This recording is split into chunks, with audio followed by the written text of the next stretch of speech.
What up, doe? What up, doe? What up, doe? Welcome everybody to the stream. Um, I happen to come into the stream already, man, and I see love already, man. I see love already.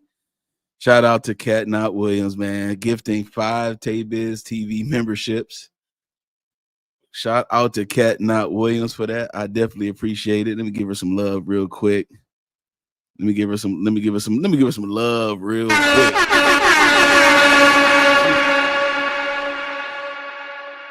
Definitely appreciate it. I want to shout out Pat That Thing on June 9th. Got a membership. Abundance and Clarity, of course, another mod, one of the mods of the channel, got a membership.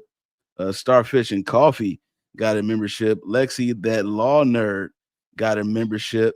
And Miss DB got a membership. Shout out to Cat, man, for always showing love, man. Shout out to you, Cat. I appreciate you if you're watching right now. If you watch right now, I definitely appreciate it.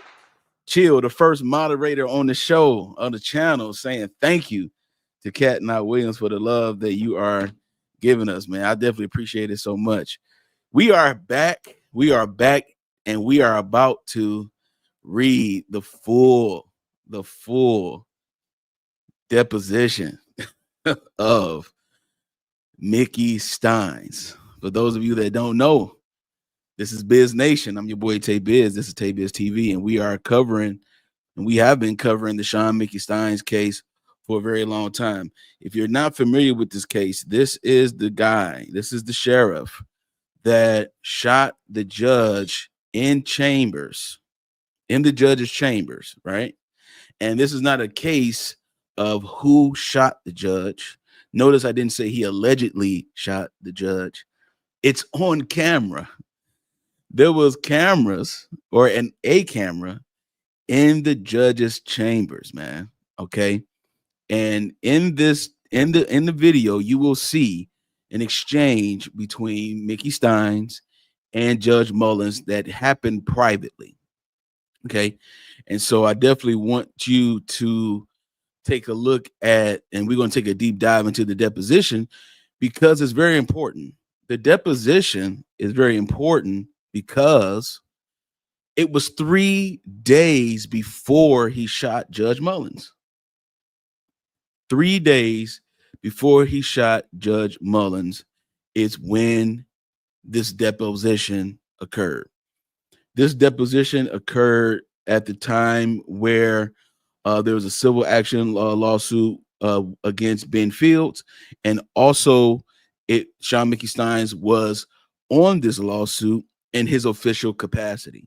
Okay, and the deposition is done by Ned Pillersdorf, who is the lawyer of Sabrina Atkins and also representing the estate of Jennifer Hill, who was added as a victim or a plaintiff on this particular lawsuit. And she has since then died. Okay. It was reported that she died from a drug overdose. However, we did cover the fact that there was an exchange between Ben Fields, Jennifer Hill, and Jennifer Hill's fiance. Her fiance went down to the sheriff's office to complain about Ben Fields, and they escorted the man out of the building. He never got a chance to submit anything that stated the fact that this guy, Ben Fields, showed up at his house, tried to coerce his fiance with sexual invitations and coerce her, utilizing the fact that he controlled her monitoring device. And what he was doing, Ben Fields, is he was taking those monitoring devices and he was using them as a power play for those who could not afford it. So he was utilizing sex in exchange for the fact that they couldn't afford it. And he was coercing them in that magnitude. Sabrina Atkins was one of those individuals. She was one of those ones that was in the chambers with him and also in his cruiser as well. Shawn Mickey Stines had to do a deep deposition on September the 16th, 2024, 3 days before he shot Judge Mullins. And no one knew what was said in the deposition. No one knows what happened in the deposition. But we here at Biz Nation, we have the full transcript. Also, if you look at the link pinned up in the chat, you will see that I have a Shawn Mickey Stines folder that I will constantly be putting information in. You will see also the Ben Fields indictment in there, and you will also see the Ben Fields transcript of his deposition as well. All right. So this is deeper than rap. All right. Shout out to Jenny. What up, Doe? Says, wow, this is deep at Tay-Biz. Thanks for your content and awareness. I appreciate it. Thank you so much for being a part of Biz Nation right now. I appreciate it. And you did get access to that folder, right? Because I made sure that you got access. But there is so much information. I have also the Shawn Mickey Stines playlist here where we covered the audio files, where we covered the recent police scans, or I mean the police cam, body cam footage of Mickey Stines talking to police right after he shot Judge Mullins. This thing goes deep, but in this deposition, everyone was trying to figure out what happened because the lawyer, defense lawyer, is stating that Mickey Stines felt threatened, that his wife, family, they were being threatened. Okay, great. I'm glad you got the access, Jenny. That's awesome. Okay, good. He was threatened. He felt threatened. He felt like someone was going to, in his words, kidnap his wife and daughter. It was said by his wife that he didn't sleep for quite some time, for days. Think about 2 weeks almost, close to that, where he stayed up all night long trying to protect his family because he thought something was going to happen. Because this whole thing is a corrupt situation going on. Now, there are people in the local news down there in Kentucky who claims that the people that's on YouTube that's trying to make it seem like it has something to do with his daughter, they're just spreading gossip, lies, blah, blah, blah, whatever. Sir, we have evidence that that Mickey Stines called his daughter on Judge Kevin Mullins' phone, and she picked up, because in the video, even though it's the back of his head, you see it from the back of his head. In the video, you see him talk a little bit to his daughter. Then he throws the phone at Judge Mullins, gets up, and then he shows his gun. Okay. Now, when he tried to call his daughter on his phone, she didn't pick up. As a matter of fact, he got an interrupted call by his auntie on FaceTime. You also see that in the video as well. Okay. So what happened in this deposition? What occurred? Okay. What occurred in this deposition that would cause Shawn Mickey Stines to feel threatened? Did he receive a threat before going to the deposition? That's kind of like what he's claiming, that he was threatened that when you go to this deposition, you better not say certain things. Otherwise, we're going to do something to your family. Now, I'm working on this video. I'm getting more information because I'm working on this video where Tim Robinson, who is the CEO of ARC, the addiction recovery care company, they are currently under FBI investigation for Medicaid fraud. And Tim Robinson is connected with Judge Kevin Mullins because they had a nonprofit organization called HEAL. And it's an acronym, HEAL. And it has something to do with addiction and recovery and things of that nature as well. But they have a connection as well. Also, the guy who was with Mickey Stines the whole day, Michael Clark got exonerated, fully pardoned by the former governor, Blevins. And he also had a position in ARC, the company ARC, with Tim Robinson. and And also the Attorney General, Russell Coleman, was old college roommates and college buddies with Tim Robinson. So this whole thing is connected here. And then you have Kevin Mullins in it as well, because he has some type of connection with Tim Robinson. I'm trying to see how deep this goes, because for whatever reason, in this particular area of Kentucky, Letcher County area, Neon, Whitesburg, right in that area, there have been a lot of missing persons cases. I took a deep dive one weekend and I counted at least about 16 missing persons cases, girls and boys, young ladies, young women, around the time of all this going down. So this right here, I don't think this is just a black and white situation, because it's not like we don't know that he did it.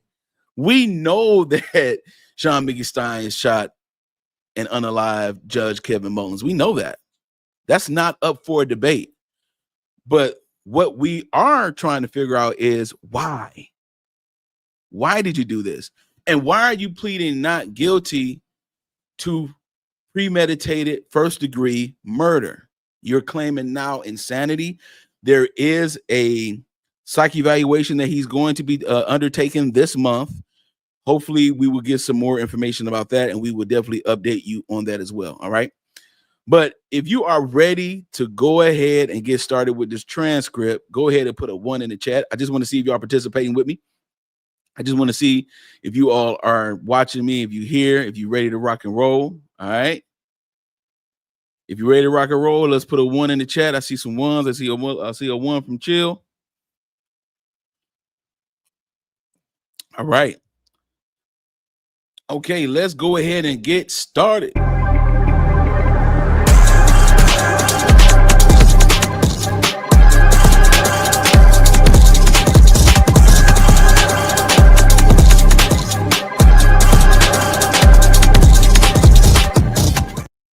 That's my little intro. I love that intro. All right, here we go. Drop this down real quick. This is let me blow it up just a little bit more. All right, so we all can see that. This is the deposition.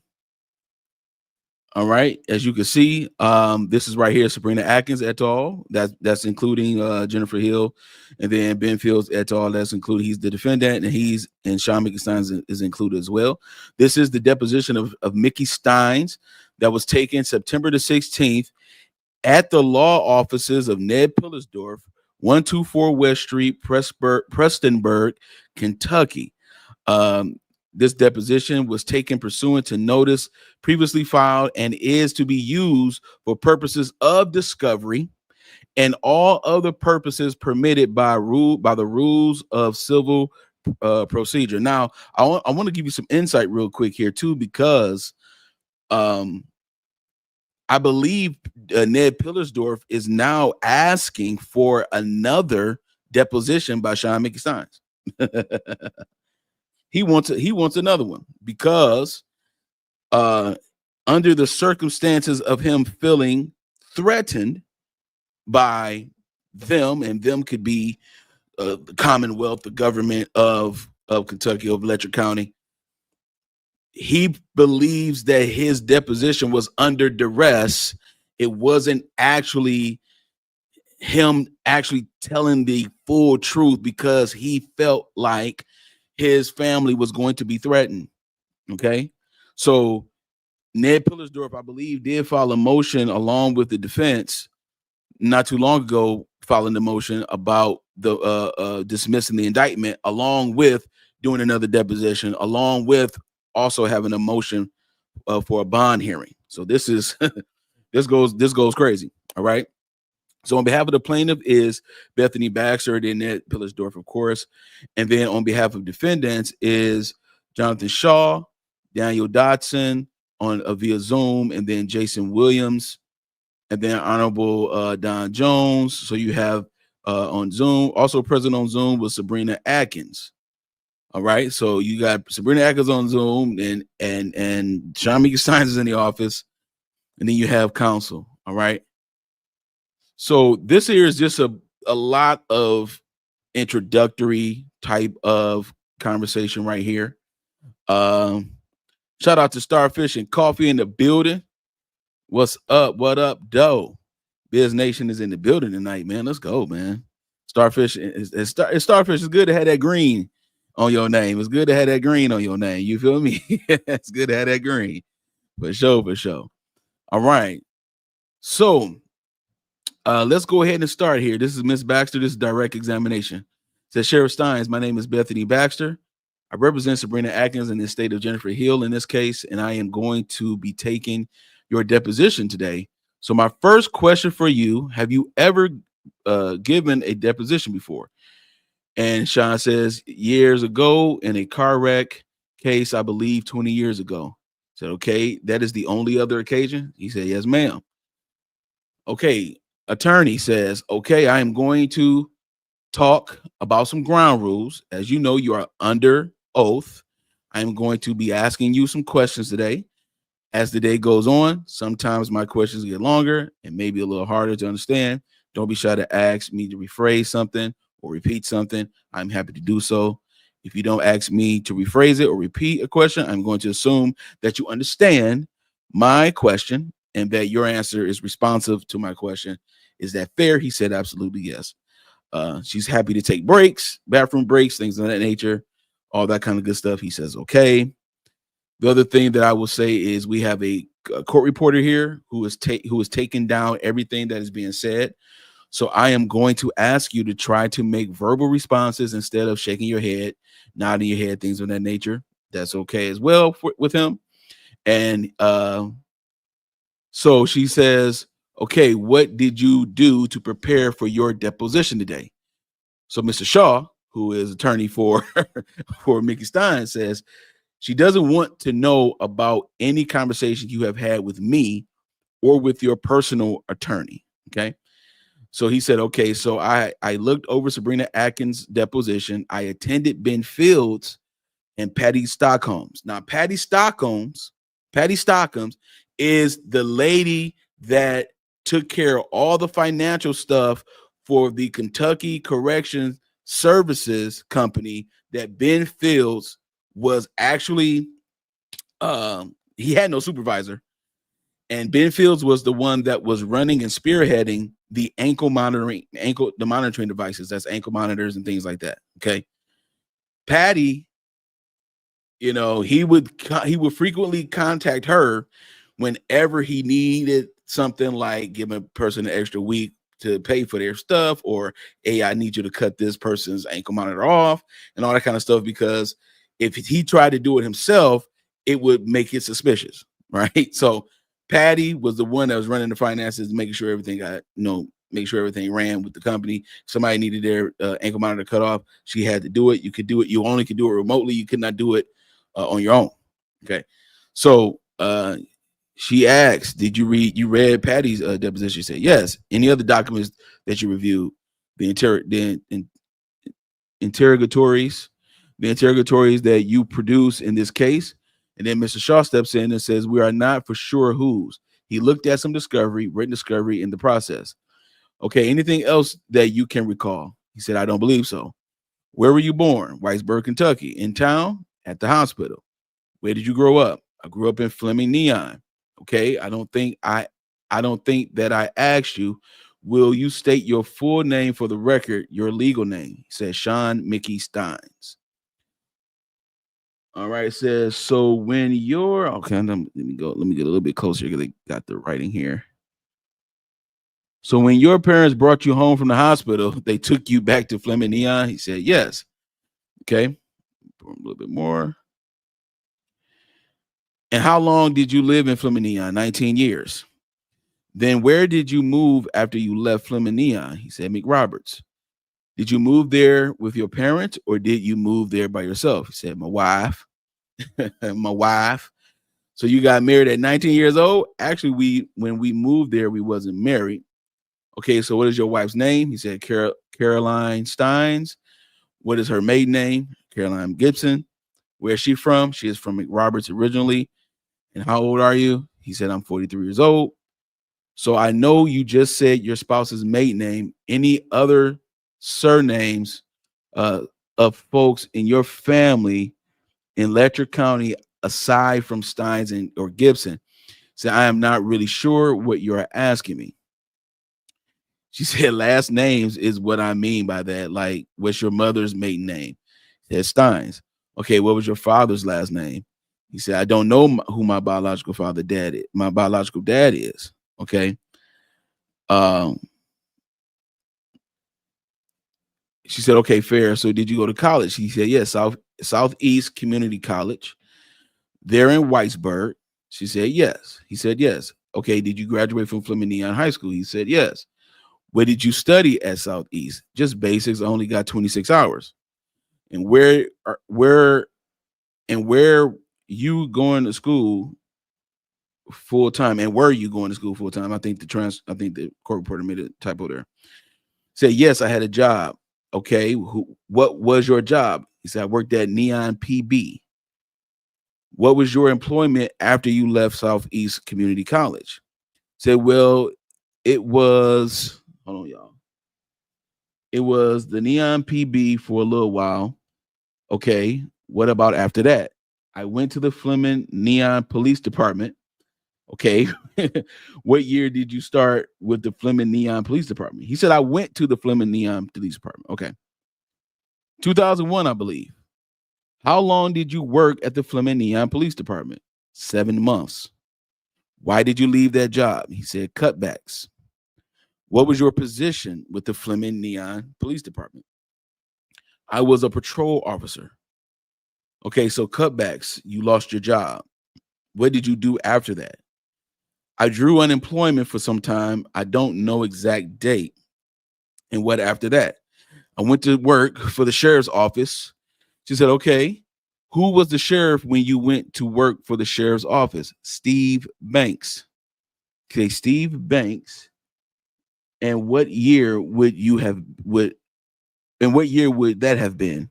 2002. Was the training that you received as a deputy sheriff different from the training that you received as a patrol officer? Do you want me to repeat that question? He said, yeah. So Mr. Shaw steps in and says, are you talking about, did he go to the academy twice? And so she asks, do you have to go to the academy as a police officer? And Shawn Mickey Stines says, yes. And so that the same academy you would go to as a new deputy sheriff. He said, let's talk. And then he talks to his lawyer. He said, his lawyer said, yeah, let's. And then Ms. Baxter said, okay, we can take a break. So a break was taken. All right. So this is already looking kind of weird to me. It's kind of simple. Did you go to the police academy or didn't you? And did you have to go to a police academy for the same academy to become the new deputy sheriff or whatever the case may be? So it's a little bit weird, but let's go.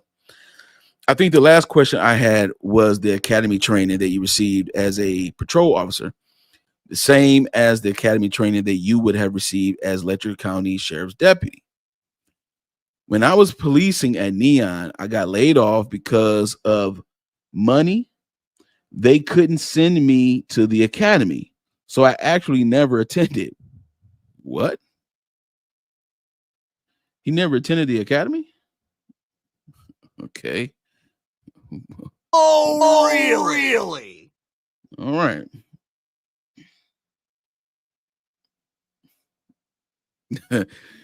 She said, okay, so did you attend the academy in 2002 when you went to work for the Letcher County Sheriff's Office? Mr. Shaw steps in and says that was the point of confusion. There are different types of academy training. And Miss Baxter says, okay, that is what I am trying to figure out. Mr. Shaw says he went to the academy, but not, let me explain his academy training. Say, okay, let's let him testify for himself. Okay, so Miss Baxter, so Miss Baxter is in there, right? She's like, let him talk about this, right? And he says, so the deputy sheriff has an academy that's 20 weeks long. Court security officers have an academy that is 2 weeks, and you have different types of training for both. So when I was initially hired for Stephen Banks, They put me through pre-pops, and I was about to work the road and work the court and stuff. Okay, so you did both the deputy training and the CSO training? I never attended the academy. That is what you first asked when I first you have got a year to attend. Okay. So after that, I worked for Stephen Banks for 7 months. Shout out to Cat Knight Williams. Everybody show Cat some love real quick for me. I worked for the road and court for Danny Webb. Okay, Stephen Banks for 7 months. Danny Webb came in. I worked the road and court for Danny. During that time, Danny comes to me and says, do you want to be a road officer or a court officer? And I said, I would be a court security. And he said, we can get you grandfathered in. Okay, we can get you grandfathered in. And I had to take all their steps to be a court security officer. She said, okay, I just wanted to make sure that I understand. So 2002 is when you first went to work for the Letcher County's Sheriff's Office. He said, yes. Now remember, a sheriff is an official position. It's a position that's voted by the people. Okay, so that means he had to do a campaign and all that kind of stuff when he did become the sheriff, right? But he got grandfathered in. So she says, why don't you just tell me what training you did when you first came on board? When I originally went for Neon, I had to take all of the pre-pops. That is the fitness. Mr. Baxter, his attorney that's there present, says, sorry, we didn't turn the audio back on. Said pre-pops, okay.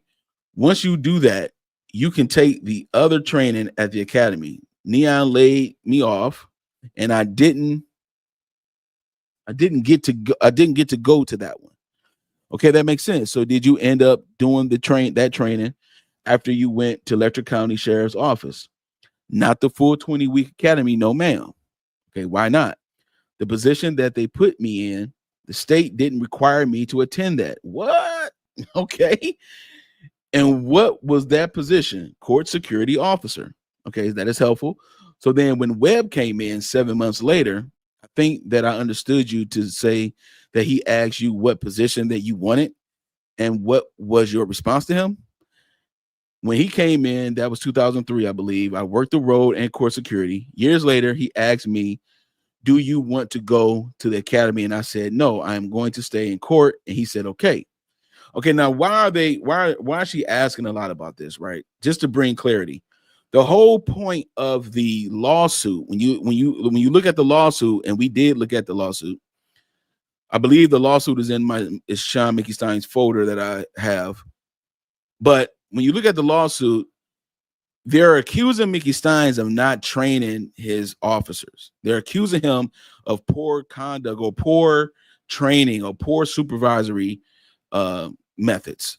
So all of this is grounds for laying a foundation as to, okay, were you ever trained? And is it the fact that you couldn't train him because you wasn't trained properly? Like, how come he messed up the way he did? Because it's no secret that he actually did that, because he did eventually plead guilty. Okay, let's proceed. So, okay, do you have to do the 20 weeks of deputy training to work the role? And then Mickey Stines says, can we talk? Just if you know. And then Mr. Shaw said, just for the record, he and I don't know how long ago it was. He suffers from California encephalitis. All right. And now I think we talked about this too, where there's like an acute inflammatory parts of the brain. I believe I got that right. Somebody help me out with that, but I believe that's what we talked about the last time we discussed his psych evaluation, which is the reason why they giving him another one this month. So when he is under stress, sometimes it causes some issues. Okay. Now this is 2024. 2024. And yeah, Cat, he did not go to the academy. The man didn't go to the academy. Okay. He got grandfathered in. He didn't have to. All right. He didn't have to. Pam B says, thank you so much, Tay Biz. No problem, no doubt. It's all love, all love, all love. Yeah, he did not go to the academy. He was grandfathered in as a court security officer and all that kind of stuff. And after that, it is what it is. He became sheriff, right? Eventually. Miss Baxter says, I have never heard of that, right? So that is what, let me just look at it real quick. California encephalitis. All right, yeah, it's acute inflammation of the brain that can cause minor symptoms such as headaches and more severe symptoms such as seizures and things of that nature. Yep. Okay. So we're in the pocket. All right. So this is what he suffers from. He said this lawyer says that he will have some issues. Again, this is 2024. This is 3 days before he shoots Judge Mullins. All right, this is crazy. Mr. Shaw, who's the attorney there, says it is something that you get from tick bites, basically. She said, okay, well, we going back to Miss Baxter, said, okay, well, if we need to take more breaks, I will be happy to do that. And if you don't know the answer, then he says, and that is fine to say that you don't know. Let me talk with him for a second. We will be right back. And then Miss Baxter says off the record, and then they take another break. Okay, they're back on the record. All right, this is crazy already. I think that I was asking you if you had to do the 20 weeks of deputy training to work the roads. He said yes, but you did not do that training under Sheriff Banks, correct? He said no. Did you ever get that training under Sheriff Webb? He said no. Okay, did you get that training after that you became sheriff? He said no. What was the time period you were working as deputy sheriff? He didn't, I mean, yo, he didn't get no training under Webb, under Banks, after he became the sheriff, did not do any training, says no to everything. What was the time period you were working as deputy sheriff? And then Mr. Shaw steps in and says, and you mean court security officer, right? Question, Letcher County Sheriff's Deputy Court Security Officer. You said that you started in 2003, correct? He said no, 2002. Okay, 2002. Okay, correct. Was that until that you became sheriff? He said yes, that was, I took over in 2019. The election was in 2018. Remember, when you're a sheriff, you have to actually run for it. All right. Says, okay, and we will come back to some of that in a minute. Any other jobs that you have had or held prior to 2019? Says, yeah, I worked for the East Kentucky Correctional Service. He did. Whoa, okay. He worked at the East Kentucky Correctional Services. Again, East Kentucky Correctional Services is the company that provides monitoring devices for people who are on parole, probation, and things of that nature. Okay, aside from that, any other positions? I was a security guard at the hospital. Okay, any other positions besides that? At one time, I was a drug sample gatherer for drug court. She said, okay, anything else? To the best of my knowledge, that is it. Okay, we will talk about some of those later. Have you ever been named as a defendant in a litigation? He said, yes. Was that the car accident case that you referenced earlier? I believe that I was just a witness in it. Okay. What was the litigation where you were named as a defendant? It would have been, and then Mr. Sharpton says Congleton. He said, yes. What was the name? Alicia Congleton. And she worked for the sheriff's office. He said, yes. Okay, aside from that case, any other matters? Not that I could think of, no. Have you ever been accused of workplace sexual harassment or sex discrimination? He says no. Yo, shout out to no one. What up, though, from Flesh of the Gods channel. Shout out to you, my boy. Just coming through to show some love and support, fam. I appreciate it so much. Yo, Okay, so Alicia Congleton. Let's everybody put a pin on that. Let's put a pin on that. Let's see if they come back to that. Okay. Have you ever been responsible for investigating sexual harassment, sexual misconduct, or sex discrimination in any position that you have held? Mr. Shar says, and he looks at Mickey Stein and says, have you? Or we can talk for a second if you want to. Said, I am not understanding her question. Oh, Mickey, I think you understand a little bit. Okay. Her question is, so think of all of the jobs that you have had in your lifetime, including your job as sheriff. Have part of the duties of any of those jobs been to investigate sexual harassment, sexual misconduct, or sex discrimination? Mr. Shaw says, I think that she is including this case too. What happened when you received the work about this case? He said, okay. Have you had other incidents of allegations? If you have questions, I would rather rephrase the question. I know that you are trying to be helpful, Jonathan. Do you understand? Do you understand the question? Mickey Stein says, no, not really. Ms. Baxter says, okay, let's start here. Have you ever, in your capacity as sheriff, have you ever investigated a complaint of sexual harassment or sexual misconduct? Mr. Shaw, did you mean him individually? Has he investigated? Question, has he, as sheriff, ever investigated sexual harassment or sexual misconduct? Mr. Shaw, yeah. A break was taken. All right. Mr. Shaw comes back and says, for clarification, I think that I understand what you are saying. Are you talking about internal allegations within the department, or are you talking about somebody from the street coming in and saying my daddy is sexually abusing me? What does he talk? Listen, has the man ever investigated anything that deals with sexual misconduct, sexual harassment, or anything? I mean, that is not a difficult question. That's not a difficult question.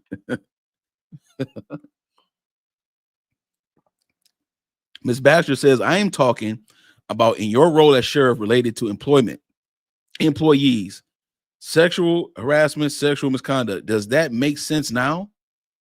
Oh, yes. Okay, so have you ever been responsible for conducting such an investigation?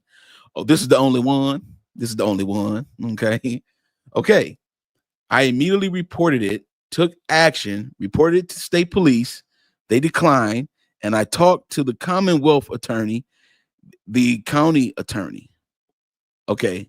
He said, I immediately reported it, took action, reported it to the state police. They declined, and I talked to the Commonwealth attorney, the county attorney. Now, to be fair in this particular aspect, in this particular part, he did, I believe, suspend Ben Fields or something like that, but it was way after it took a while for him to do it. So it wasn't like he took immediate action. He may have immediately reported it, but immediate action, you didn't take immediate action, bro, because we know it was a while until he did anything to Ben Fields as far as like, suspend them without pay or whatever the case may be. So it wasn't immediate like that. Says, and I will ask you more questions about this case later. I was just wondering, have you at any other time investigated sexual harassment? Mr. Williams, sorry, could you please turn on the audio for those on Zoom? And Ms. Baxter, sorry about that. I think I heard you say that you have never investigated sexual harassment or sexual misconduct aside from employee Ben Fields. Is that correct? Mr. Shaw says, objection. He said that he referred that to KSP. Okay, let's ask it this way. Are the allegations about Ben Fields the only time you have ever been made aware of an allegation of sexual misconduct by a sheriff's office employee? Mr. Shaw says, since he has been sheriff, correct. I am not sure that I understand the question, and I know why that he is hesitating not to answer. Remember, Mr. Dotson is another attorney. You became aware at some point that Ben Fields had been accused of sexual misconduct while he was a Letcher County Sheriff's deputy, correct? Stein says yes. Okay. Has there ever been some other instance while you were sheriff that you became aware of a similar allegation related to some other employee? Mr. Shaw jumps in. That is employed by you. I think you prefaced it to the best of your recollection. That is all that I can ask to the best of your recollection. Mr. Shaw says, if you recall something, tell her, and if you don't, then you don't recall. Yeah, to the best of my knowledge, I don't recall. Okay, that was simple. Okay, have you ever been terminated by an employer? I don't mean laid off. I mean terminated for a cause like fired, right? you gotta keep it plain, right? He said no. I said, okay. Have you ever been disciplined by an employer? He said, yes. Who was that employer? Sheriff Webb. Okay, he's been disciplined. What was the discipline? Shave. You hadn't shaved? Says no. Anything else that you could think? Wait, he got disciplined by his employer because he didn't shave. Okay. You hadn't shaved. He said no. Anything else that you can think of? Not to my knowledge. Okay, have you ever worked for the Letcher County Jail? He said no. Okay, I want to get a better feel for your job duties with EKCS, East Kentucky Correction Solutions. Am I correct that you worked, and I am going to call it EKCS today for short? You worked for EKCS at the same time that you were a deputy sheriff, correct? He says yes. Okay, how did you come to get that job? Says Judge Wood and Harold Bowling. Who are they? Judge James T. Woods and County Attorney Harold Bowling. Was Wood district or circuit? He said district. Did they offer you the job? They came to me and said, we got a job opportunity for you, house arrest, if you want it. Okay. Do you know why they were the ones to approach you about that job? I guess because they work that court. They had already worked that court before I even started working there, and they needed somebody. Okay. Did they work for EKCS themselves? He says, no, ma'am. Okay. So who was the first person with EKCS who you met? He said it was Patty. Again, Patty Stockholm. Okay. Give me 1 second, guys. Give me 1 second.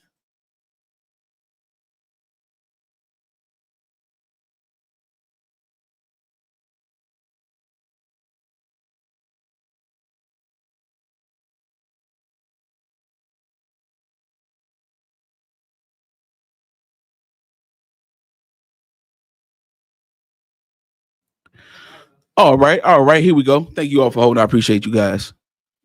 All right. He said it was Patty. Okay. So Patty's name has come up again. Okay. And what do you recall about that initial meeting? I had to go to Pikeville and take some training. What kind of training? She basically brought me in and showed me all of the paperwork and showed me how to hook everything up, showed me how all of the equipment worked, how to put the leg strap together with the clamps. I believe that was it. Okay. And I believe Ms. Stockham, Patty Stockham, testified that you worked for EKCS for about 20 years. Does that sound correct? He says no. Says, how long did you work for EKCS? He says 14 to 16 approximately. Years? He says yes. So would you have started in what would that have been? 2005 about, right? And he says, yeah, maybe 2004. Okay, how were you paid for that work? That's the same question that in the Attorney General's interview with Ben Fields, he asked the same thing, like, how are you getting paid? Okay. Stein says contract labor. I believe once a month I would get a certain amount of commission, and then at the end of the year I would get a 1099. So you were paid on commission. He said yes. Do you recall how that commission was calculated? Per person that was on, I got $3 a day and $25 for a hookup. Do you recall roughly how much you would have made year to year at the job? He said, no. For example, Ben Fields in 2021 made over $30,000. Did you ever make that much in a single year? He said, yes.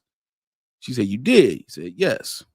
Was that about the average that you would make is 30,000? He said, no, it would be different every year. But you are saying that there was years that you made 30,000. He says, yes.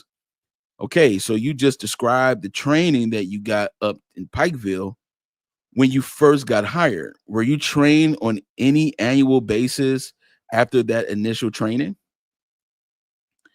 At one time while I was doing house arrest, we got a different type of equipment.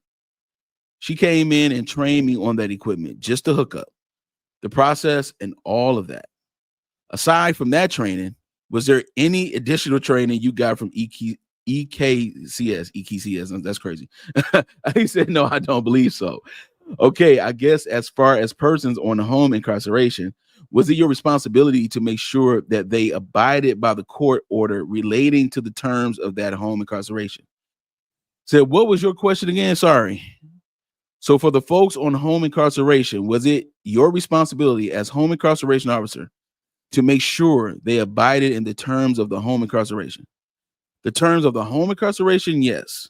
Okay, and the terms of the home incarceration, who sets those? Says the court and the contract. So the judge can say this person is allowed to go here or there. Is that what you mean by that might be in the court order? He said yes, and the statute. I mean, that makes sense. I mean, that kind of question is, that kind of goes without saying. He's not over the actual court order. The court is over the court order. You know what I'm saying?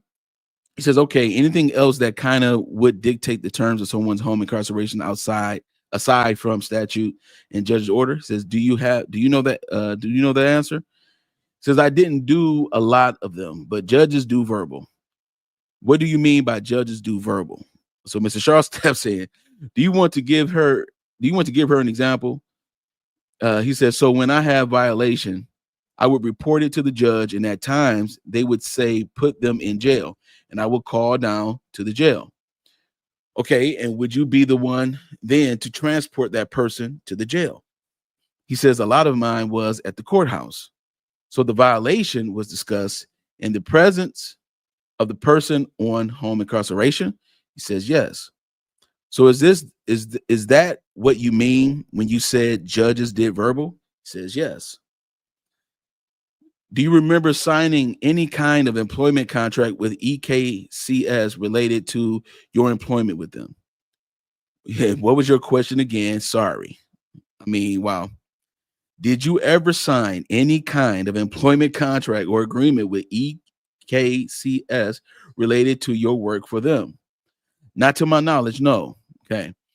Was it ever the case that during the time that you were working for EKCS, were you also the court security officer? He said, yes. I'm going to use the term bailiff because I understand that to be the same thing. Is that fair? He said, yes, officer. Awesome. So were you the bailiff in district court or circuit court? It says mainly district. Okay. So were there ever times when you would be working as a bailiff in district court and also put someone's ankle monitor on? Says, no, I had them come after my job. Okay, what do you mean after your job? Like after court security? Like time of day? What time of day would that be? Always had them to report at 4:30. Okay. Shout out to Felicia Fee in the building. What up, though? Says, okay, so you would have them come back at 4:30 to get the ankle monitor. Is that what your testimony is? If they was there in court and the judge took them off and they had everything, I would go ahead and take the equipment then. Okay, what about collecting fees? What would you ever collect fees from folks at the same time as you were working as bailiff in district court? And then Shawn Mickey Stines said, can I ask a question? and then the attorney says, I would rather you answer my question. And if you don't recall, that is fine too. Was there ever a time that you can recall when you were working as bailiff in district court and would have collected fees, during that time period when you were working as a bailiff. Mr. Dotson said, counsel, do you mean during the day or do you mean the same month? Before 4:30? Like these questions are not really difficult. Answer, if they was in court and the judge did an arraignment and they were on house arrest and the judge said pretrial in a month and that was a Wednesday and they said, Mickey, I have got the money, I would say hand it over or hand it here. Yeah, and I would go ahead and take it and give them a receipt, I guess. And he said, yes, all monies that was collected was wrote out in a receipt. So it was like you remember those write out receipts, man? You tear the receipt off, you give it to somebody. That's crazy. And when the last time you ever seen those, by the way? When the last time you seen those receipts that you write the receipt down and you give it to a person? That's wild. It's been years. Was all monies collected cash? Mickey says, I am just trying to remember if I took a check. I mean, I've done it a long time ago, a long time. I am not sure if I've ever took a check. So mostly money, cash. Like mostly.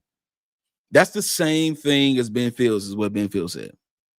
Ben Fields also told the Attorney General or the Attorney General's office, the investigator, I think his name is Matt Easter, told him the same thing, that he would collect cash. He wouldn't collect checks or things like that.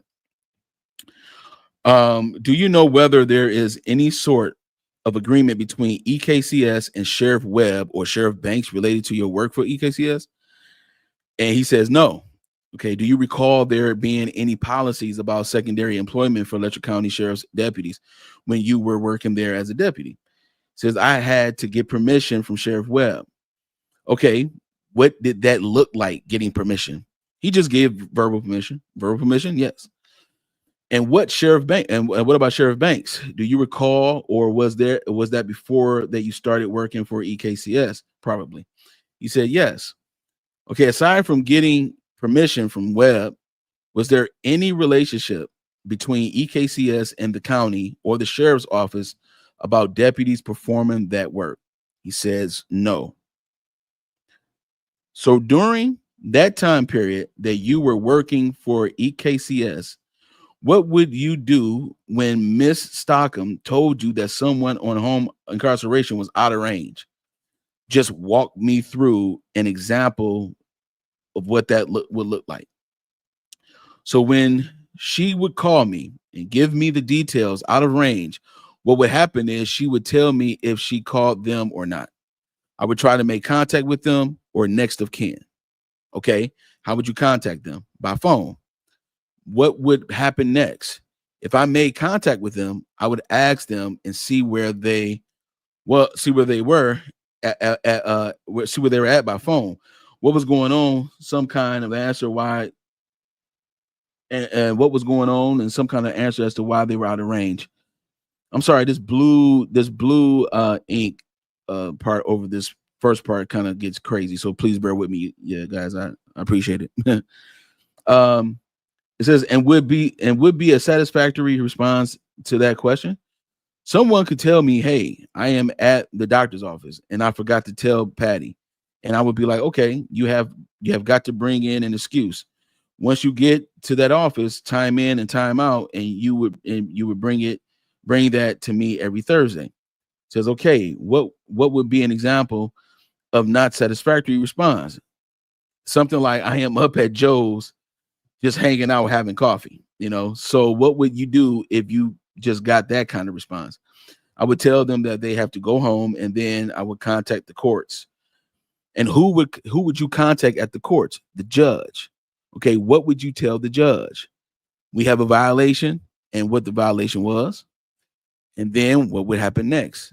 They would sometimes say, get a warrant. Okay.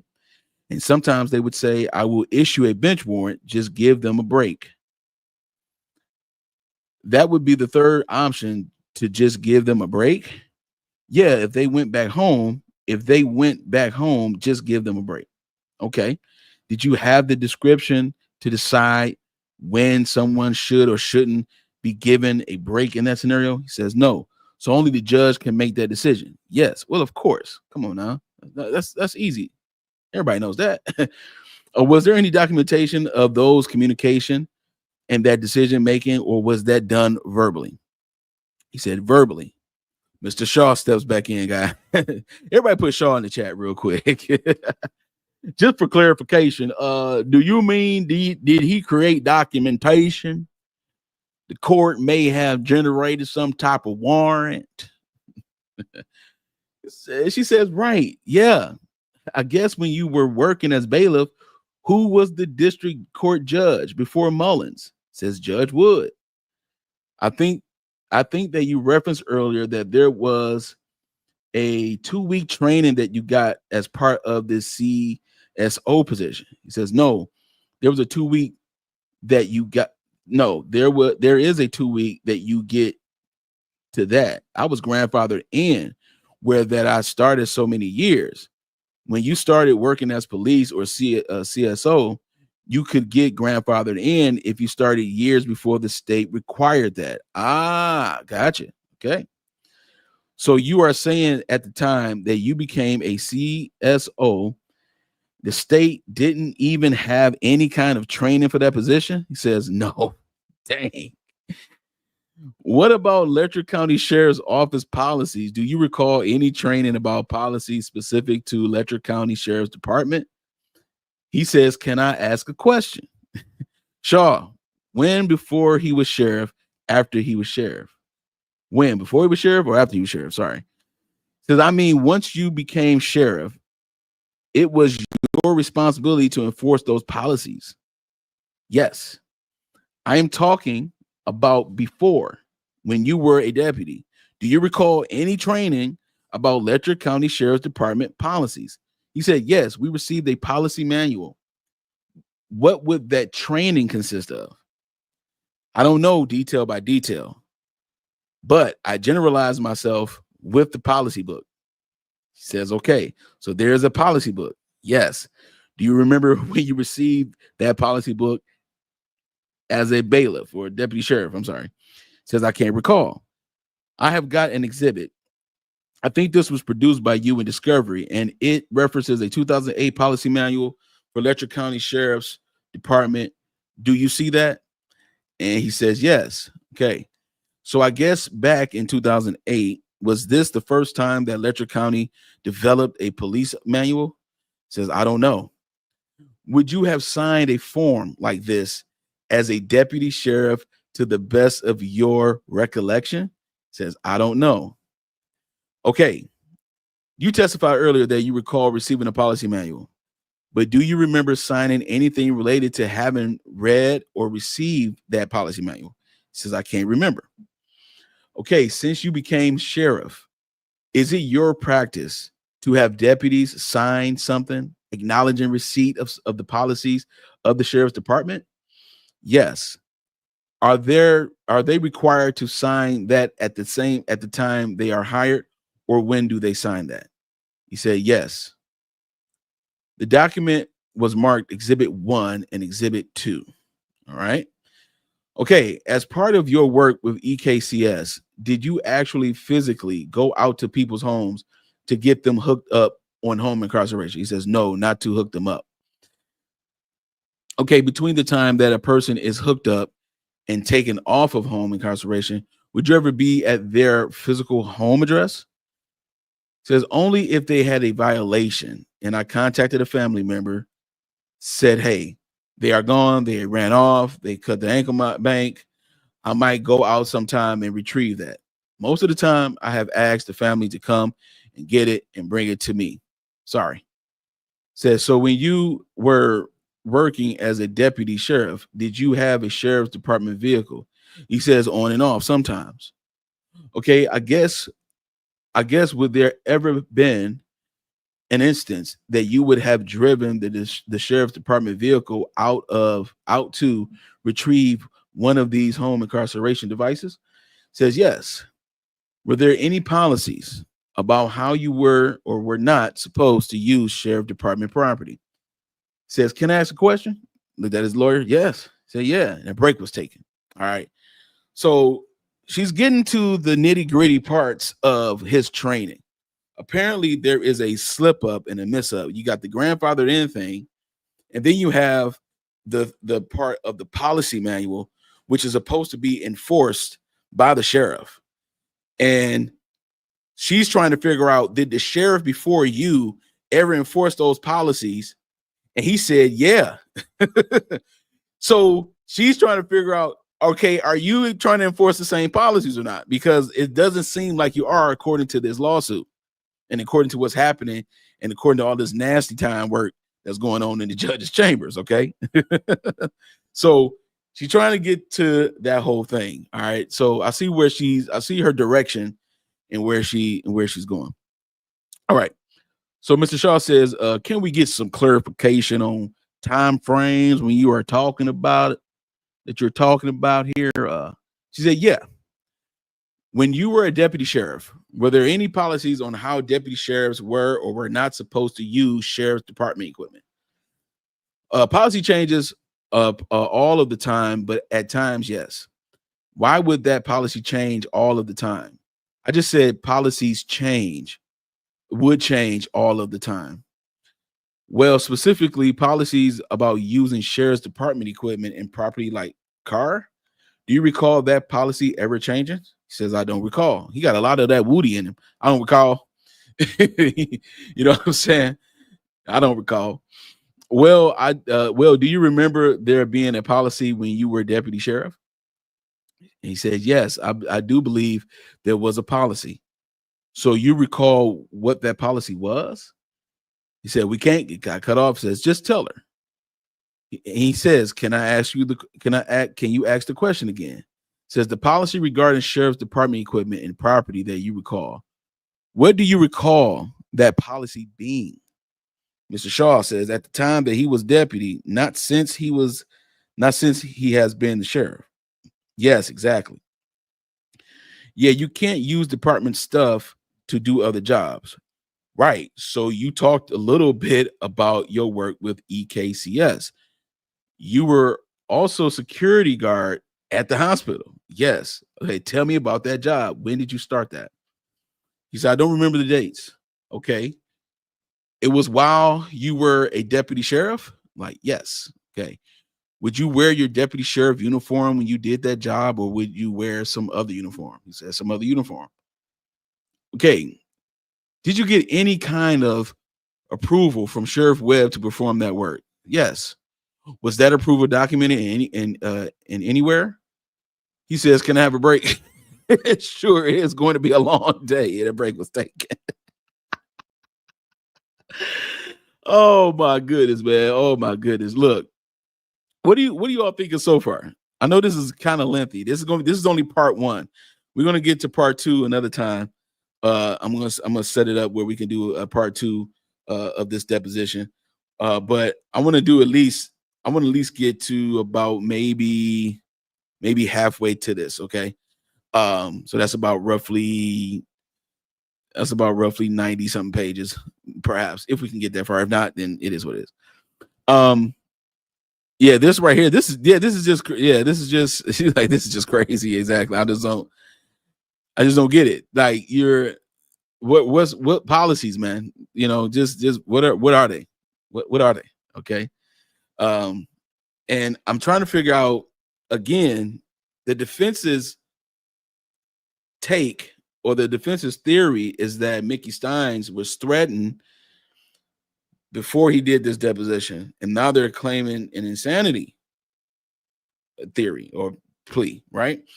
So they're claiming insanity on their defense, and I'm not seeing anything where she's asking something so far that is going to be like life-threatening.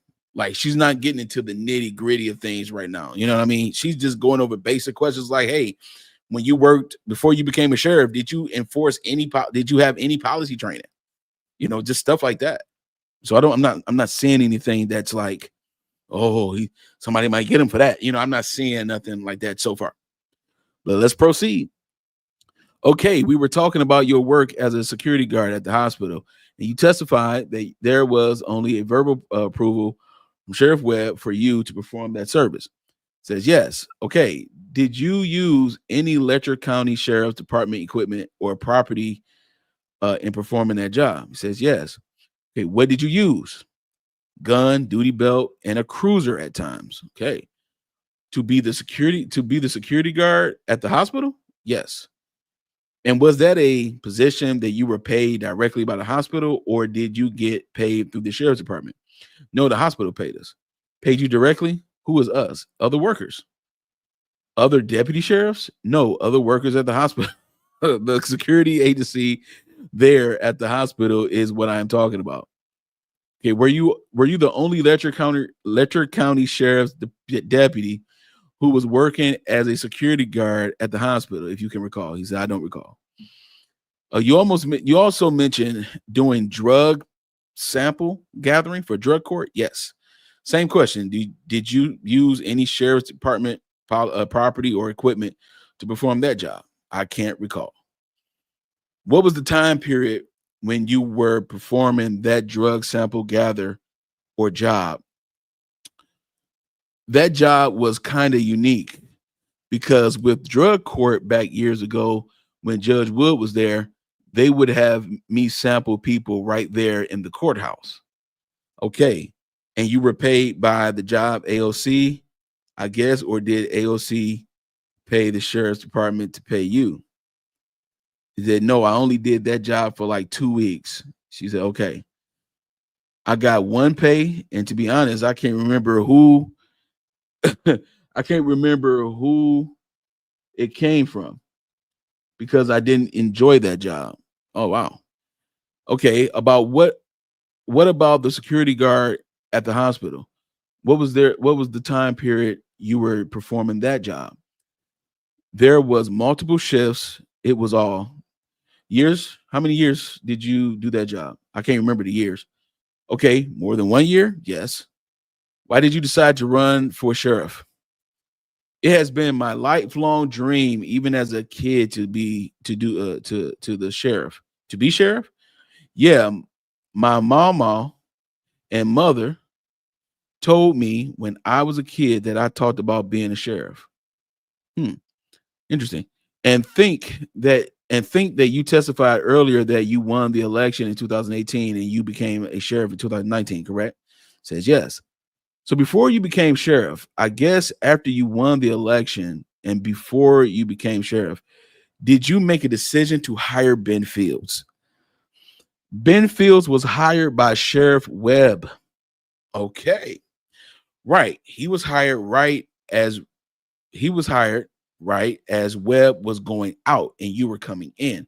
So was it Webb's decision to hire or was it your decision? He says I gave a recommendation. Okay, you recommended Fields to Webb, I guess. Says yes. Okay. Did you terminate any other deputy sheriffs to make room for Ben Fields to have that job? No, I didn't terminate anybody. Okay. Did you did any other deputy sheriffs leave the sheriff's department at the same time at the same that Sheriff Webb left? Restate the question, please. I will be a little more specific. I think from some of your discovery, you said prior to 2019, someone named Keith Smith and someone named Joshua Peace, Peace, had worked for the sheriff's department. He said, yes. When did they leave and why, if you know? And then Mr. Shaw said, if you know. He said, I don't know why they left. Josh Peace resigned and Keith Smith, I don't know. Was there anybody else who was hired right about the time that Ben Fields was hired? Billy Jones maybe was the SRO. Is that someone that works in the school? Says yes. Did you recommend Billy Jones? You got me kind of. She has got me kind of confused on on who you are talking. I don't know if Sherry Webb hired Billy Jones. It's okay. Now you got the nervousness coming on right now. You got me kind of. You see, she got me. That wasn't my question. Did you recommend Billy Jones for the SRO job? Correct. that is kind of a whole different job situation as far as hiring. Explain that to me. The SRO is hired through our office, but the school system does a contract for Mr. Jones. So the school system conducted interviews and everything. Okay, so they did the hiring. Yes. I see. Are you aware of whether there is any kind of agreement between EKCS and the county today related to home incarceration? He says, I am not aware. Are you aware of any agreements between EKCS and the jail today related to home incarceration? I am not aware. Okay, did you receive any training when you got elected as sheriff? He says, yes. All right. What kind of training did you receive? It is the state required training. Okay, explain to me what that looks like. Before I took over, I went, I think it was December of 2018, to the sheriff's conference. Where was that? Where was that? He said, I don't recall that year. They move it from year to year. So that is an annual training? He says, yes. Have you attended every year? Yes, but one. Okay, what year did you not attend? Said COVID. Okay, makes sense. What kind of training do you get at that conference? Says, I mean, all different types. Can you give me an example? Legal update. They go over PTSD, what signs to watch for, and stuff like that. Okay. What about supervising employees and training about supervising employees? Yes. Explain that to me. They just go over and talk about making sure that you recognize your policies and stuff like that. What do you mean by recognize your policies? Just make sure that they are up to date and stuff like that. Do you believe Letcher County Sheriff's Department's policies to be up to date? To the best of my knowledge. Aside from attending that training, aside from attending that training, did you anything else ready yourself for the sheriff's position as far as training goes? Do you think, I don't know, do you anything else? That's the typo there, I believe. Are you asking at the beginning or at the whole time? You got elected and you are about to become sheriff. I'm wondering what all you did to ready yourself for that position. You have talked about going to a state required training. Says yes. Anything else that you did? Yeah, I come over and kind of shadowed Sheriff Webb a little bit. Okay, anything else? No, I think not that I could think of. Okay, what about any efforts when you became a sheriff to review or revise any of the Letcher County Sheriff Department's policies? Can you ask that again? Did you review or revise any of the Letcher County Sheriff's Department's policies at the time that you became sheriff? Yeah, I familiarized myself with policies. Yes, all of them, and I have through the years. Do you remember revising any of them? Policy changes, so I don't know. As soon as I took office, as soon as I took over, is that what you are talking about? Or is that what you're asking? So in 2019, you became sheriff. Did you revise any of the Letcher County Sheriff's Department's policies? Says I can't recall. Did you know Ben Fields prior to making that recommendation that he be hired as sheriff's deputy? Work, yeah. What do you mean by work? He worked at the jail and I worked as court bailiff. So you knew him through your work at the courthouse? Yes. What did you think of him at that time? Nice guy, polite, professional, always at work, just an all-around good guy from what I know. Were those the reasons why to hire him for the bailiff position? Yeah, he was dependable. And was that also the reason why that you recommended him to Patty Stockham to work for EKCS? Says yes. Oh man, dang, Mickey Stines, dude. Yo, that's crazy. All right.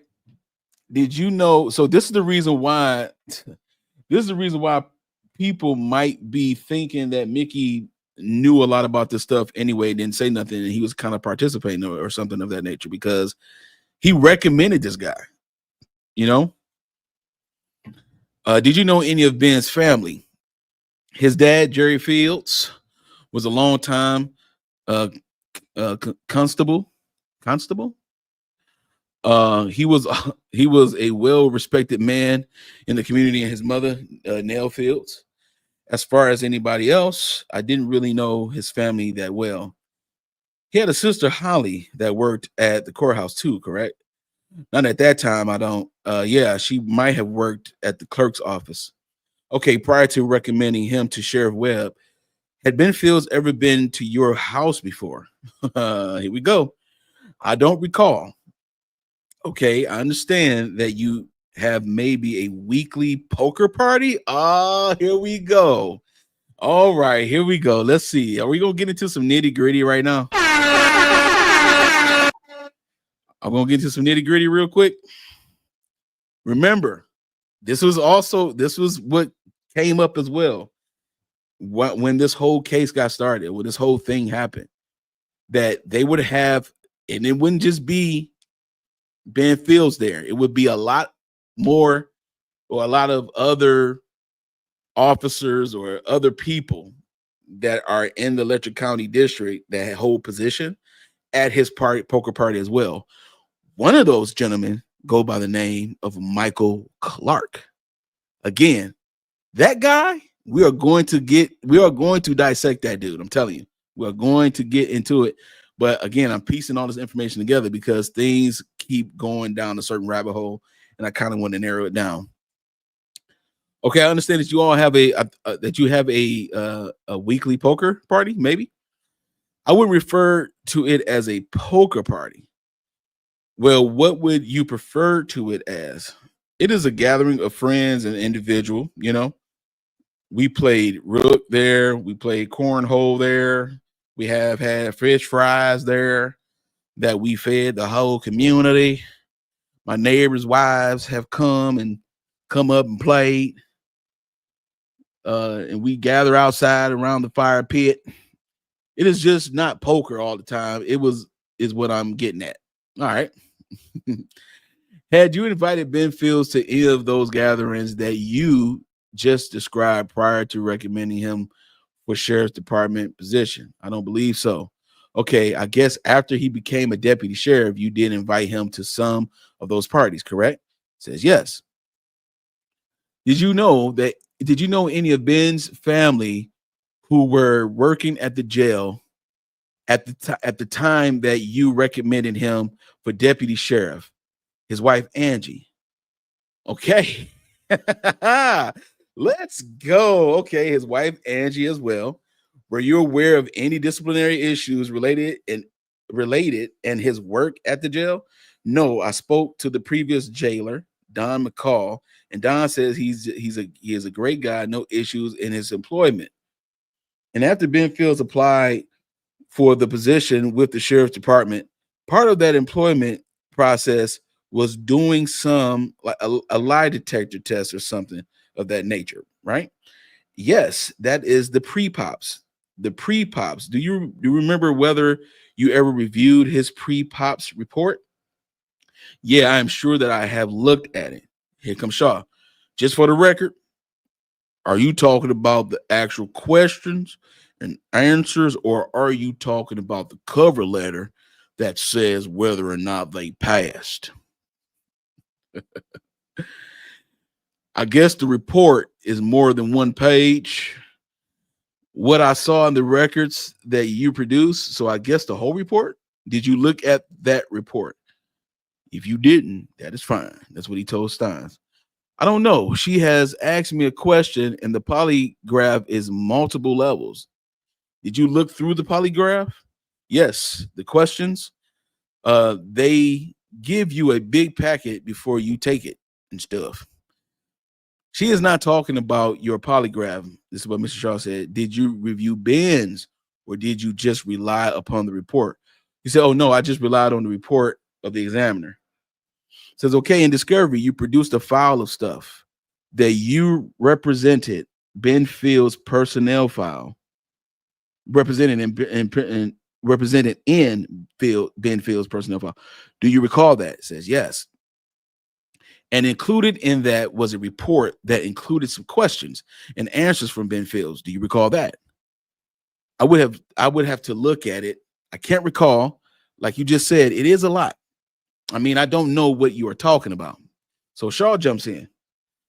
And I don't know that you would have all of that in his personnel file. They do the review, and I think they mark some of it. But go ahead and ask questions. Shaw making sure he get up in there. Says, do you recall seeing Mr. Fields' employment history and admissions by him that on at least one occasion that he consumed alcohol beverages while at work at the jail? Do you recall seeing that? I don't recall. Within those documents that you produced, do you recall seeing an admission by Mr. Fields that while he was employed at the Letcher County Jail, he engaged in sexual contact during work hours at the detention center? He says, no, I don't recall that. If you had seen that, would you have considered those to be red flags? That examination, that report that they send in, they recommend suitable. Who is they? It is DOCJT, I believe. Mr. Shaw, that is a state background check and state examination. Yeah, that is fine. I was just wondering, had you seen that information that he had consumed alcoholic beverages and he had engaged in sexual contact during work hours at the detention center? Had you known that, would you consider that as red flags in hiring Ben Fields? Mickey is not answering this question, I don't think, because he says this. They send a report saying that they are suitable for the job. I have got reports that say is not suitable for the job. So I took that as the state recommendation that he passed their exam. I understand that, but that is not my question. That is really not. My question is, if you had known that he had consumed alcoholic beverages while at work and engaged in sexual contact during work hours of the detention center, would you have considered those red flags in hiring Ben Fields? That is my question. Say, yeah, I would not condone that type of activity on the job. That's all. Thank you. Shout out to Mickey for answering the question. But your testimony is that you weren't aware of that. Is that correct? Until today? Ask it again. Have you ever heard anyone say that, Ben Fields? No, absolutely not. Before today, that wasn't your question to me earlier. So here comes Shaw jumping in. She is not talking about the other day when you listen to Fields' testimony about he and his wife would engage in sexual activity. Yeah, that wasn't your question. You said when I first hired him earlier, I think was the question. Says, right, now I am just trying to figure out when you became aware of it. It sounds like maybe you, when you listened to Ben Fields' deposition testimony, was the first that you heard about it. Yeah, that was the first I heard about it. And again, in that link that I supplied and that's pinned to the chat, you will see the Ben Fields deposition. That's different from the interview, because the interview was conducted in 2000.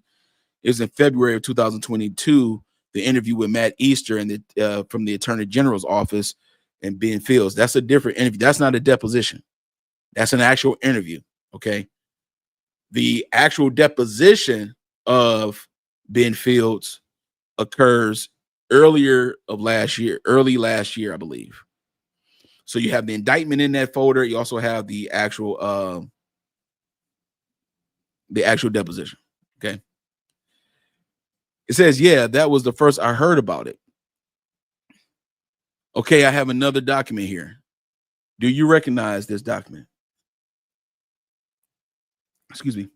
It says, yes. What is this? It looks like he received the office policy. Okay, I was going to send you that earlier form that we looked at. Required someone to verify that they both received and read the policy manual. But this only requires that verify that they receive a copy. Okay, do you know when or why that changed? And Shaw jumps in and says, I am not for sure. Okay, and this looks like it was signed by Ben Fields on April 13th of 2020, correct? Says that is what it looks like. Say, but that was some 15 months after he had already started working for the Letcher County Sheriff's Department, correct? Says yes. So why did you wait so long, over a year, to give him a copy of this policy? Ooh, can I ask a question? Just answer my question. Shaw, he wasn't the sheriff that hired him. So it's not his responsibility to give him the policy. There may be something else. So that's what Shaw says to the attorney that's asking the questions. And the next question is, the attorney says, this is all that I saw in the file. Answer, I don't know if Sheriff Webb gave him one or not. He should have. Okay, the only thing that I saw in the file as far as him having him received a copy was dated April the 13th, 2020. And Shaw looked and said, tell her you don't know. He says, I don't know. Sorry. Okay, that is perfect. That is a perfectly fine answer. Are deputy sheriffs, are they at will employees? Meaning, can they be terminated for any reason or no reason, or do they have to be terminated for a cause? I was just asking him. I don't know if he knows that answer. Are you talking about an action under the policy officer's Bill of Rights? Says no. I am just talking about at Letcher County Sheriff's Department. Can deputies be terminated for any reason? For no reason? Do they have to be terminated for a cause? If you know. He says, I am not sure. So Shaw jumps in and says the police officer Bill of Rights only applies in certain situations and doesn't apply in others. Okay, I know that you said more things happen than just playing poker. You invited male deputy sheriffs to some of those parties at your house where you played cards, correct? Says yes. Okay, and that included Jason Eccles and Ben Fields, correct? Says yes. And any other deputy sheriffs that you invited to those gatherings? Mike Infus, Infus, no, no, Mike Infus. Okay, was he a deputy sheriff? He was a CSO. You keep calling them deputies, but court security officers. And I guess impression were their Letcher County Sheriff deputies who has a specific role as a CSO. Is that correct to think of it that way? That is a true statement. Yeah. Okay. Anyone else aside from Deputy Infus? Charles Fernandez. Okay, he dropping names. So Charles Fernandez, Deputy Infus. You got Jason Eccles. You got Ben Fields. Okay, we need to find out who these people are. I'm glad we're looking at this. Okay, anyone else aside from him? Now remember, there was also, he says, I don't recall. Remember, there was also a group text that they used to have when he was the sheriff, and they used to say some inappropriate stuff according to what Mickey Stines said, or according to Mickey Stines. And he used to Mickey Stines' lawyer said that he did not participate in the inappropriate stuff. He tried to redirect it to work and stuff like that. Similar to how they had a group text in the Karen Reed trial. Okay. And with Michael Proctor and all those crazy nutbags. And by the way, tomorrow, I'm going live tomorrow. We're going to do a rewatch of what I would consider one of the best closer arguments I've heard since Johnny Cochran. All right, real talk. Shout out to Alan Jackson for doing a phenomenal job today. What kind of role did Charles Fernandez have with the sheriff's department? He was a CSO also and a special deputy at one time. Okay, what does a special deputy mean? It is a deputy that does not receive payment for their services. They just volunteer. Okay. He did that during the flood. He done relief and stuff like that. He did that during the flood. He done relief and stuff like that. When you are working as a home incarceration officer for EKCS, did you ever invite any women who were on home incarceration to your house during one of those poker games? What? He says absolutely not. What kind of question is that? Did you ever invite any women who were on home incarceration to your house during one of those poker games? You talking about his house with his wife and family, or his wife and daughter? He said absolutely not. Okay. Do you recall a girl named Jennifer Fleming? Uh-oh. Mr. Dawson.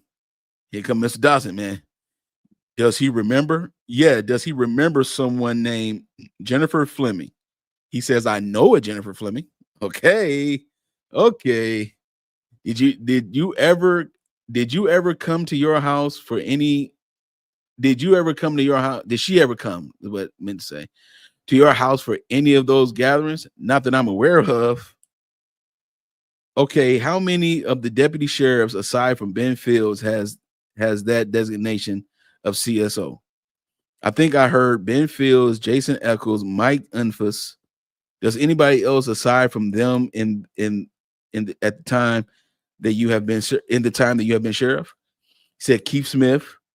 Could I see employment list that I provided? I don't have a copy of it. That would assist me.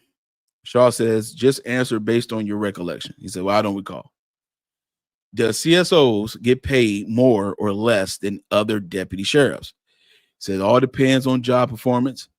I mean, I worked with Sheriff Webb for 16 years and I only made $12. And they hired a new guy in when I was working for them. Mike Enfis was actually who it was. They paid him $12.50. And he hadn't been there none, and they paid him more than me. So it all depends. Pay rate depends is varied. Okay, so are CSOs paid by the hour? Yes. You was getting paid $12 an hour, bruh. And Ben Fields was a full-time employee? Yes. And were those other CSOs that you referenced, were they all full-time employees? I don't recall. Were you a full-time employee during the time period when you were deputy sheriff? Yes. And what does that mean? Are there set hours that you work from like 8 to 4:30? What does it mean as far as scheduling goes? There is a different there's different schedules, you know. I don't know what you are asking. I'm talking about CSOs, and let's be specific to after that you became sheriff. Let's be specific to Ben Fields. Okay, did he have a time of day that he was supposed to report to work and an hour that he got off work every day? How does this schedule work? 8 to 4:30. Okay, so those were the hours that he was working for the sheriff's department. Yes. Was that true for the other CSOs as well in the time that you were sheriff? And Shaw says, if you recall, he said Jason Eccles did he did work. Did he work 8 to 4:30 too? He says yes. Keith Smith, did he work 8 to 4:30? No, there were some days that he did not, that he had to leave early. Okay. He says also Mickey Stein says he was an EMT paramedic. Okay. So Shaw, you are talking about since that he has been a sheriff? Says yes, for these specific people. All right. Shaw says, if I recall, I think there was some other testimony at times the courthouse closed at 4:00 opposed to 4:30 at different times. Says yes. All right. As far as the pay goes, does AOC pay the sheriff's department, which then pays BCSOs? I don't know if it is AOC's. I am pretty sure it forms with local fees. Okay, what do you mean by that? You get a reimbursement for these employees on the hourly so much. And who is doing the reimbursing? I don't recall. So you turn in some paperwork to, actually Lashana turns the paperwork in for me. Okay, who was Lashana? She is the bookkeeper and office manager at the office. For the sheriff's department, yes. So she turns some paperwork in about hours worked. And then sheriff's department get reimbursed? Yes. I wanted to talk about our involvement in getting Ben Fields to position with East Kentucky Correction Solutions. Yes. So, did you recommend Ben Fields for that position? Yes. Could you no longer work that job after that you had become sheriff? Oh yeah, no way. Why not? The sheriff, the job as sheriff is 24/7, hectic. I mean, one day my phone goes back to 2 o'clock afternoon, and I had 186 calls from 2 o'clock to 10 o'clock. So it is just too hectic. I couldn't juggle. I worked 3 jobs, I just couldn't juggle all of it. Dang. 186 phone calls from 2 to 10 would drive me absolutely crazy. That is absolutely insane. So so you decided to recommend Ben Fields for that job. What do you recall about your decisions with Patty? After that, I won the election. She was disappointed and she was like, I don't know what I'm going to do. I need somebody. Can you find somebody? And I told her that I would look around. Okay, what did you do next? I found somebody that I thought would be good for the job. And I called her and said, "Hey, he is a great guy, uh, all around good guy. He has worked at the jail, and I told her that I had checked with him with the previous jailer, and nothing. No, I guess, did she know about he was planning to become a deputy sheriff by that point? It says yes, and so I guess she agreed to hire him, as far as as far as I know." And says, okay, and you actually trained Ben Fields for the EKCS position, correct? He says, I let him shadow me the same way that he shadowed Webb. So it kind of all falls in line. Okay, what do you recall of that? Basically, when I do my house arrest on Wednesday at 4:30, have everybody report. I would show him the paperwork, the forms, see everything is different now. They do GPS now. I don't believe that I was ever part of GPS. My old first house arrest box was almost as big as the TV. I mean, no joke. It was a white box this big. You had to have a manual key to turn it on, and you had to have a phone line. They were not they wasn't none of this tracking people. It was none of this tracking people. It would only let them get 100 feet outside their residence, and it would tell you if they had a violation, cut the strap, unplug the box, stuff like that. So I went over all of that paperwork with him and all of that stuff. She says, okay. I shadowed him how to hook up, how to collect the money, do the receipt, mail it in. When I first took over, I would have to mail, excuse me, in money orders, because Patty didn't have a bank account, and I would mail in the money orders to her. Now, in Ben Fields' interview, he talks about how he would deposit the money in a bank.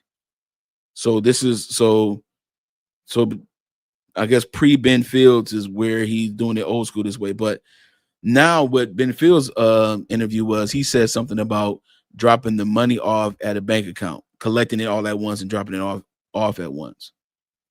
So interesting how they kind of doing this money thing. Okay, were you aware of Ben Fields receiving any other training aside from the training that he got from you? Says, I am aware. Okay, were there any EKC policies or procedures that you reviewed with Mr. Fields? No, I didn't. Aside from that initial conversation with Patty Stockham that you already described, were there any other discussion that you had with her in hiring Ben Fields? Not that I recall. I guess you were aware, as prior to February of 2022, were you aware of Ben Fields' performance services for EKCS while he was in the courtroom and during a period of time when he was working as bailiff? Says, I don't understand your question. Prior to February of 2022, when you terminated Mr. Fields, were you aware that there were times that when he would perform services for EKCS while he was also in the courtroom and working as a bailiff? He said one more time, sorry, I'm a little confused on your question.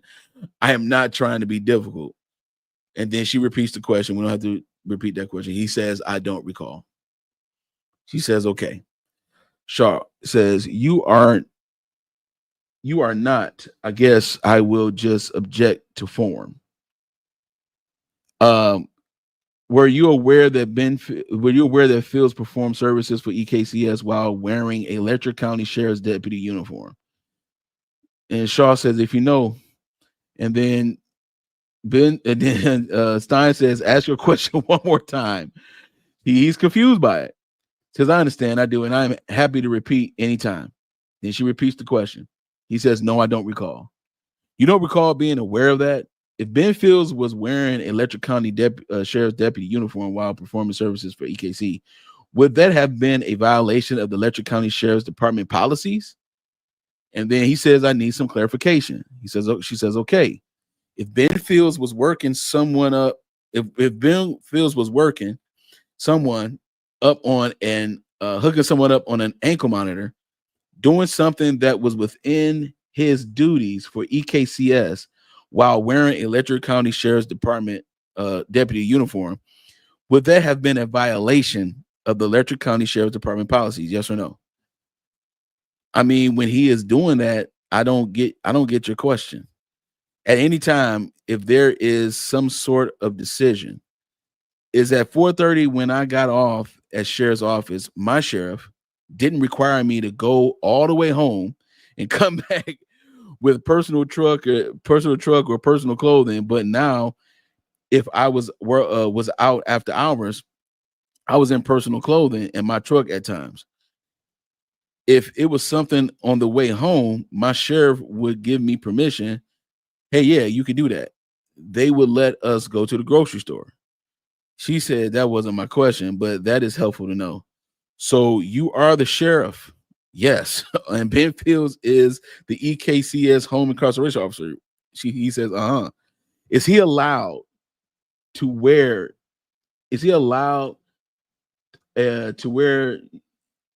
to uniform services? Is he allowed to perform services? I'm sorry, that blue ink is killing me. Is he allowed to perform services for EKCS while wearing a Letcher County Sheriff's deputy uniform? Shaw says she is talking at the courthouse or at any time. I understand what you were saying.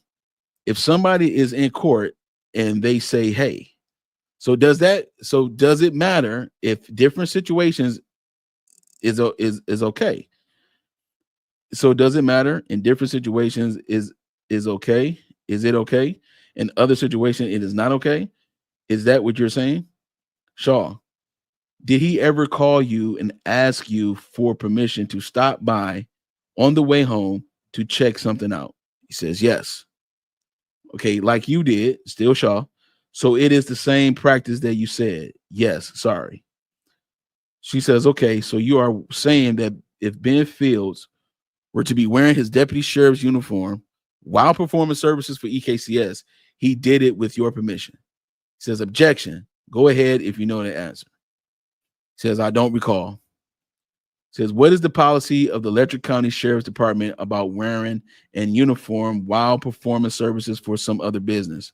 Shaw, I think he has already testified that what the practice is.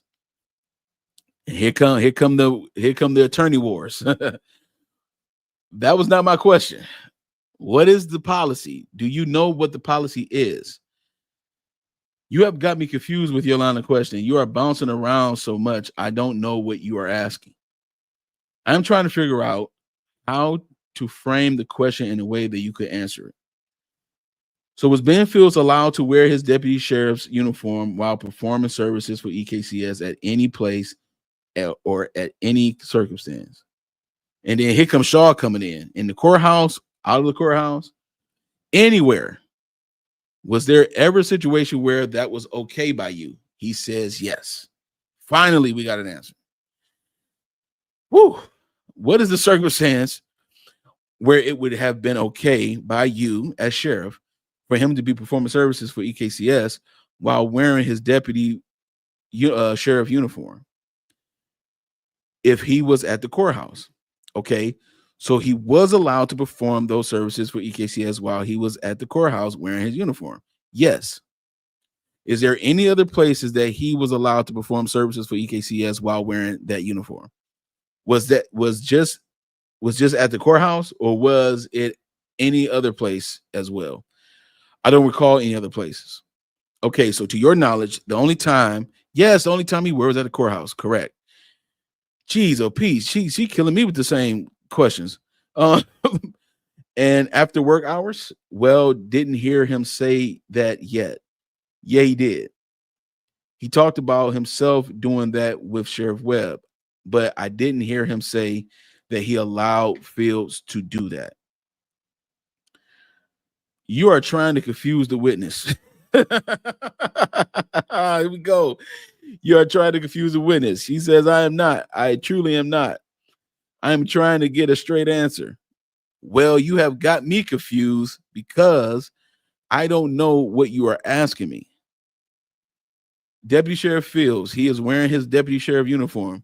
I think I understood you to say that he is allowed to wear that uniform and perform services for EKCS if he is at the courthouse. Is that correct? Shaw said no. And Baxter says you are not testifying. He is testifying. Now, okay, we got a little back and forth going on here. Shaw says, quit trying to confuse the witness. Baxter, I truly am not. He told you what the practice was. No, he hasn't. Yes, he has. Well, I'm confused now then. Shaw, what the practice is, and did the practice change after you become sheriff?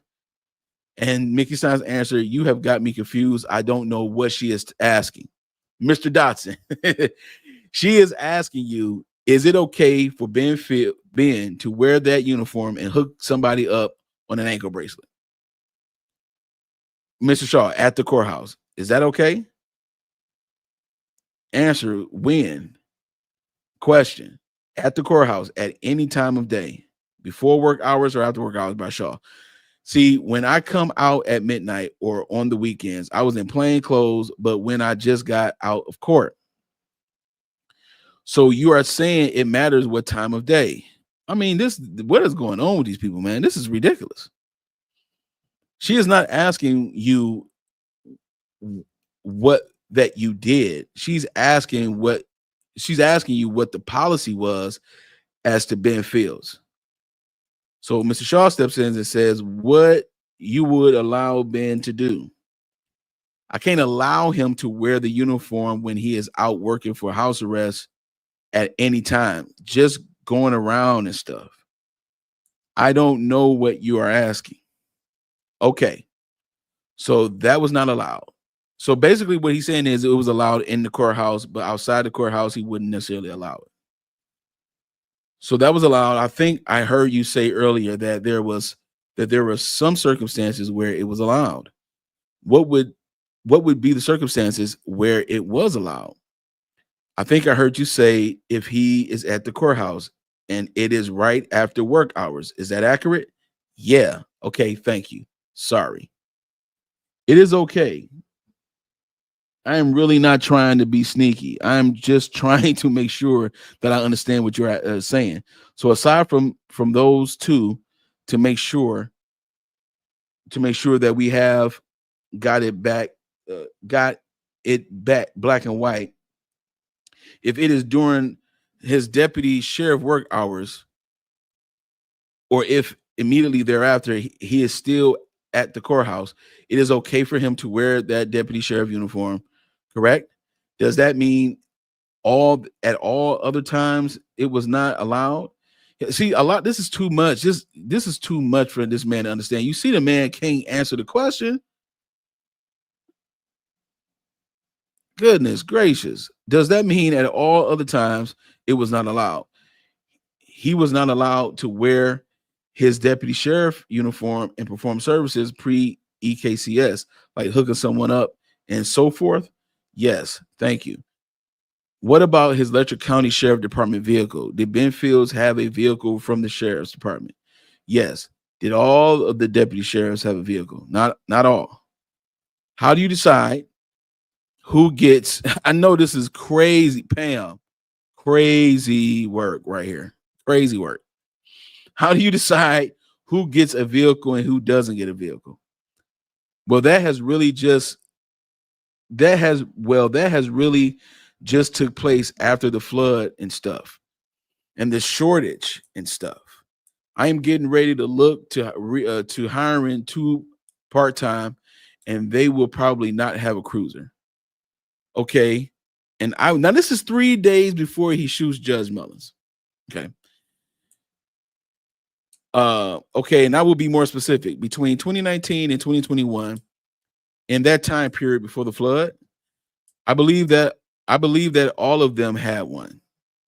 You think all of them had one? Okay, excuse me. Were there any rules about what they were or were not allowed to do with their sheriff's department vehicles? Yeah, coming back and forth to work, they would do transports for me. They would serve papers, if they were on their way home and needed to stop at the grocery store or something like that. Okay. Could they take the deputy sheriff car on a vacation to Florida? No, absolutely not. I mean, that was just a dumb question. Okay. Could they take the deputy sheriff car out on the weekend on a Saturday when they are not working to the grocery store and come back home? Not without asking me. Okay. What about these situations where deputy sheriffs have outside secondary employment? Were there any rules about when Ben Fields was or was not allowed to use that deputy sheriff vehicle to perform services for EKCS? Ask me one more time. Sorry. Were any rules or policies about when Ben Fields was or was not allowed to use his deputy sheriff vehicle to perform services for EKCS? He should be using it unless that he had approval from me. Okay. Do you recall him reaching out to you to get approval to do something for EKCS with his sheriff department vehicle? Maybe on the way home to stop and get an ankle monitor out of the creek. Where was that? Out of like the creek, the GPS, they know where the ankle band is at, the creek. Did you say out of the creek? Yeah, like somebody cuts it off and throws it over the hill or something. Are you recalling a specific instance, or just is that sort of speculation on your part? Can you recall any specific instances where Ben Fields called you up and asked you? He says, "No, I can't recall." Was there ever any instance when Ben Fields was working as a sheriff's deputy that you told him that he wasn't allowed to use that vehicle or any sheriff's equipment in relation to his job with EKCS? Says, sorry. Can you recall any time that you told Ben Fields? Slow down a little bit. Was there ever a time when you told Ben Fields that he wasn't allowed to use sheriff's deputy equipment or vehicle? I don't recall. I'm having an episode. Sorry. Baxter. Okay, should we take a break? Shaw, let's take a break. Mr. Baxter.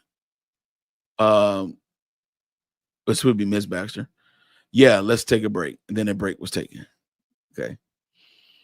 I want to go through some policies with you that you produced in Discovery. You recognize this policy? Yes, ma'am. Was this policy in effect between 2019 and 2022? Yes. I guess what did you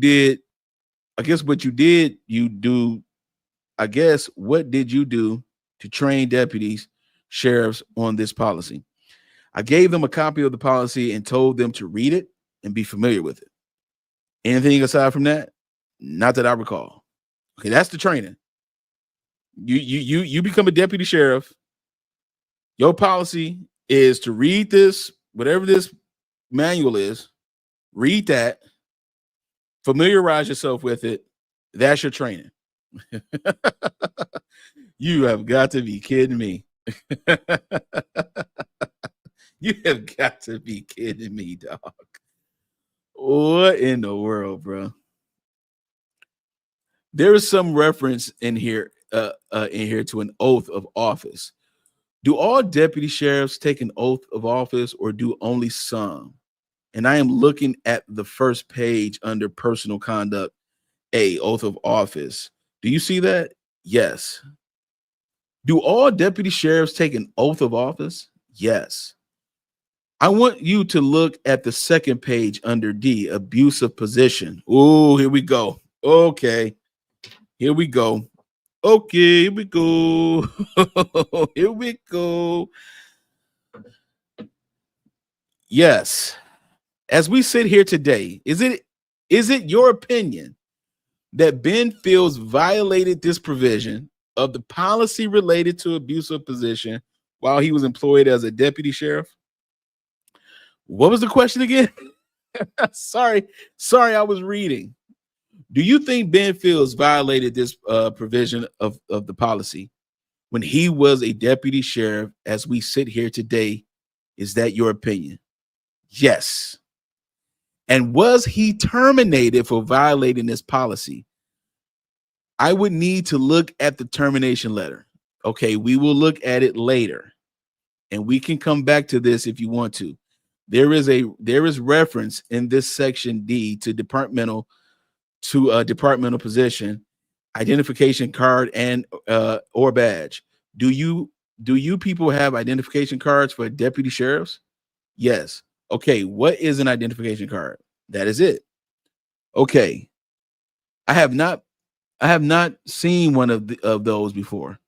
On the second page, also under section 7, violations of ethical standards, there is some reference to investigating ethical conduct violations.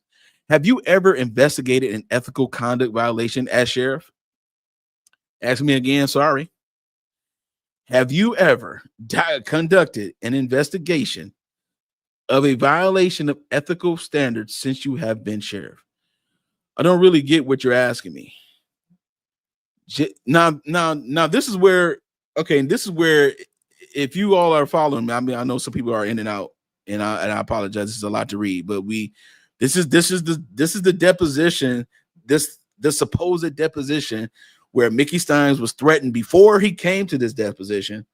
He was threatened not to say certain things, according to the defense. All right.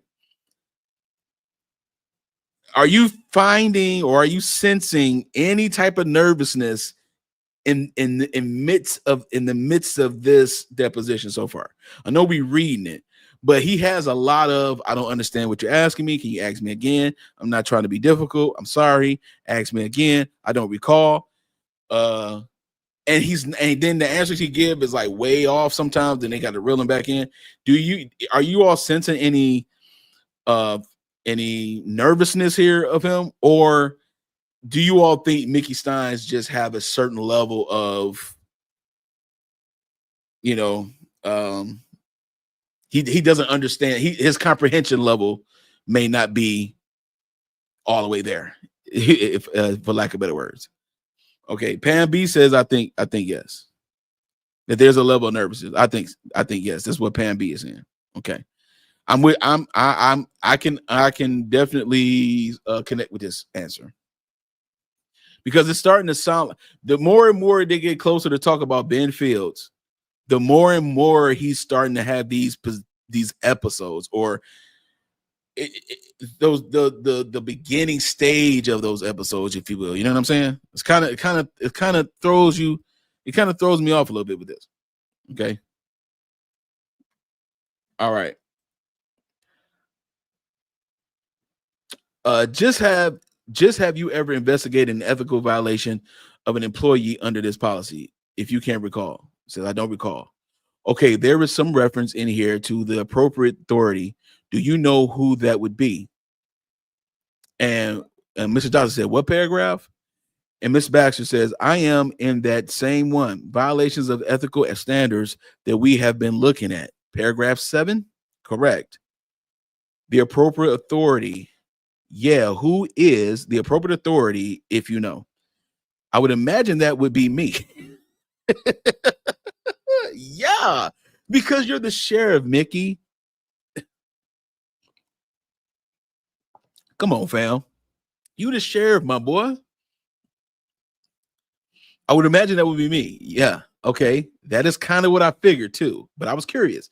On the last page of this policy, there is some reference to training and including a component of ethics and is all in service training. What is in service training?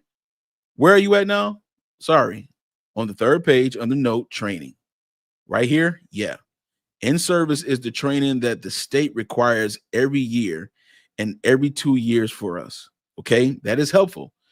So that is state. So the second sentence says the department shall conduct annual in-service training on ethics. Do you see that? Yes. Does the Letcher County Sheriff Department conduct annual in-service training on ethics? No. I give them the policy and tell them to familiarize themselves with the policy. On the front page, there is some reference to KACP. Do you know what that is? I don't recall the abbreviations. There are so many. Okay. There's also reference to KLEA. Do you know what that is? What paragraph again? It is in Miss Baxter. It is just up at the top in those little boxes. CALEA standard. Is that what you are talking about? Yeah, that is what I am wondering. Dotson, KACP 1.1. Okay. Okay, what is CALEA? If you know, it says I don't recall. Is the Letcher County Sheriff's Department? Do you have any kind of accreditation? I don't recall. Okay, I guess not. To your knowledge, yeah. To my not to my knowledge. At any time since you have been sheriff, have you made any revisions or changes to this policy? Say I don't recall. Okay, I think I have your testimony. I think you testified. I think you have testified. Have you testified, excuse me, just previously that there is no. The Letcher County Sheriff's Department does not conduct annual in-service training on ethics. Objective form. Does the Letcher County Sheriff's Department conduct any annual in-service training whatsoever? On what? On anything. Now she went from talking about ethics to now it's about anything. See, I think she needs to, her questions, she needs to read the room. Obviously, Mickey Stines cannot, this is the reason why you are not allowed as a lawyer. And I just want to say this real quick. We're going to get back to reading this. This is why, especially in a trial, like in a trial case, right? There is an objection that you can make when a lawyer is asking compound questions. And she is asking Mickey Stines compound questions. Another thing that she's doing is she is trying to set up the question. She's trying to set up the question before asking her actual question. So it's kind of like leading, you know what I mean? Because you have all this fluff before you get to it. So she needs to narrow down her questions. That way, Mickey won't interrupt her with, can you ask me again? Can you say this again? I'm sorry, I can't understand you, and all that jazz. Because right now she's going to lose his attention span because it's barely there anyway. She's going to totally lose it if she don't stop compounding these questions. Okay. Because this is compounding. It's like we're talking about ethics training. Now we're talking about any type of training. We're not sticking to one thing here. Okay. So it says on what? On anything. Is there any Letcher County specific Letcher County Sheriff's Department annual training? The range training qualification, qualification with firearms.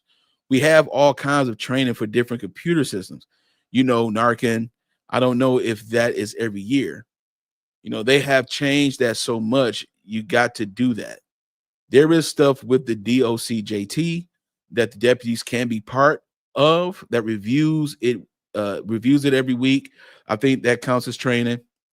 I mean, we have all kinds of training. I guess that I'm asking specifically about training at the Letcher County Sheriff's Department provide on these policies. I guess that I'm asking specifically about training. that they provide on these policies. The state does most of the training material. But I wouldn't think, this is Ms. Baxter, I wouldn't think that the state would train deputies on the Letcher County Sheriff's Department policies, correct? I am asking about annual training from the Letcher County Sheriff's Department on the Letcher County Sheriff's Department policies. Is there any such annual training? Dotson. And you are saying in the personal office of the sheriff's office, not state training or whatever? I am talking about training of Letcher County Sheriff's Department policies. He says, I don't recall. Okay, that is fine. Document was marked in Exhibit 3. So now that this is discovery, okay? So now it's marked in evidence as exhibit. Okay, we got a few more pages we're going to do. Then what I really want to do, a few more pages here, and then we're going to stop. Then I kind of want to go back to Mickey Stines, defense attorney's interview. I might want to see. I want to check that out real quick, because that interview that he did on News Nation, I believe, he paints the picture as if there was a lot of threats and things like that going on, and this deposition was made him a nervous wreck, you know. And so I'm seeing some nervousness here. Again, you could really see it in the body cam footage of when he shot Kevin Mullins. Shout out to Pam. Let's go ahead and just comment real quick. Shout out to Pam. Says, I feel they had Mickey as a sheriff so they could have a fall guy. Come on now. For their wrongdoing, there is something that is wrong in that town. Real wrong in that town. Listen, I was having this conversation privately. I think I was having this conversation privately with someone, and I was like, look, I think they put Mickey Stines in there as a scapegoat for such a time as this, when it comes to all the corruption and things like that going on, because there's such a connection on a whole nother level of this case, where this is a tiny substrata of what's really going on behind the scenes here. Okay. And so this tiny substrata thing, this issue with I'm talking about missing persons. I'm talking about doing crazy stuff in the jail cells, sexual misconduct in the judge's chambers, all this kind of stuff. The money trail for the EKCS, all that stuff. All of this right here is like small little things coming from a bigger thing. And when when something happens down here that messes everything up, it can lead to a place. It can lead to what's really going on. And I think this is something that's really possible here, is that Mickey Stines could be the fall guy, but at the same time, him doing what he has done, there is no to prove that he was insane. But I don't know. I don't think any jury is going to buy that. It's on camera. Y'all went out to lunch, the whole situation. This is a very, very interesting case to me. Very, very interesting case to me. But thank you for your comment, Pam. I appreciate it. Let's continue. All right, let's look at this policy. I only have 2 copies of this. This one was attached to Phil's deposition. Also, do you recognize this policy? Yes, ma'am. Okay, was this policy in effect from 2019 through 22? Yes. So this is a policy that governs secondary employment, correct? Yes. Okay, and this policy has 2 different species of secondary employment. One which is called extra duty details. Do you see that? And the other which is called outside employment. Do you see that?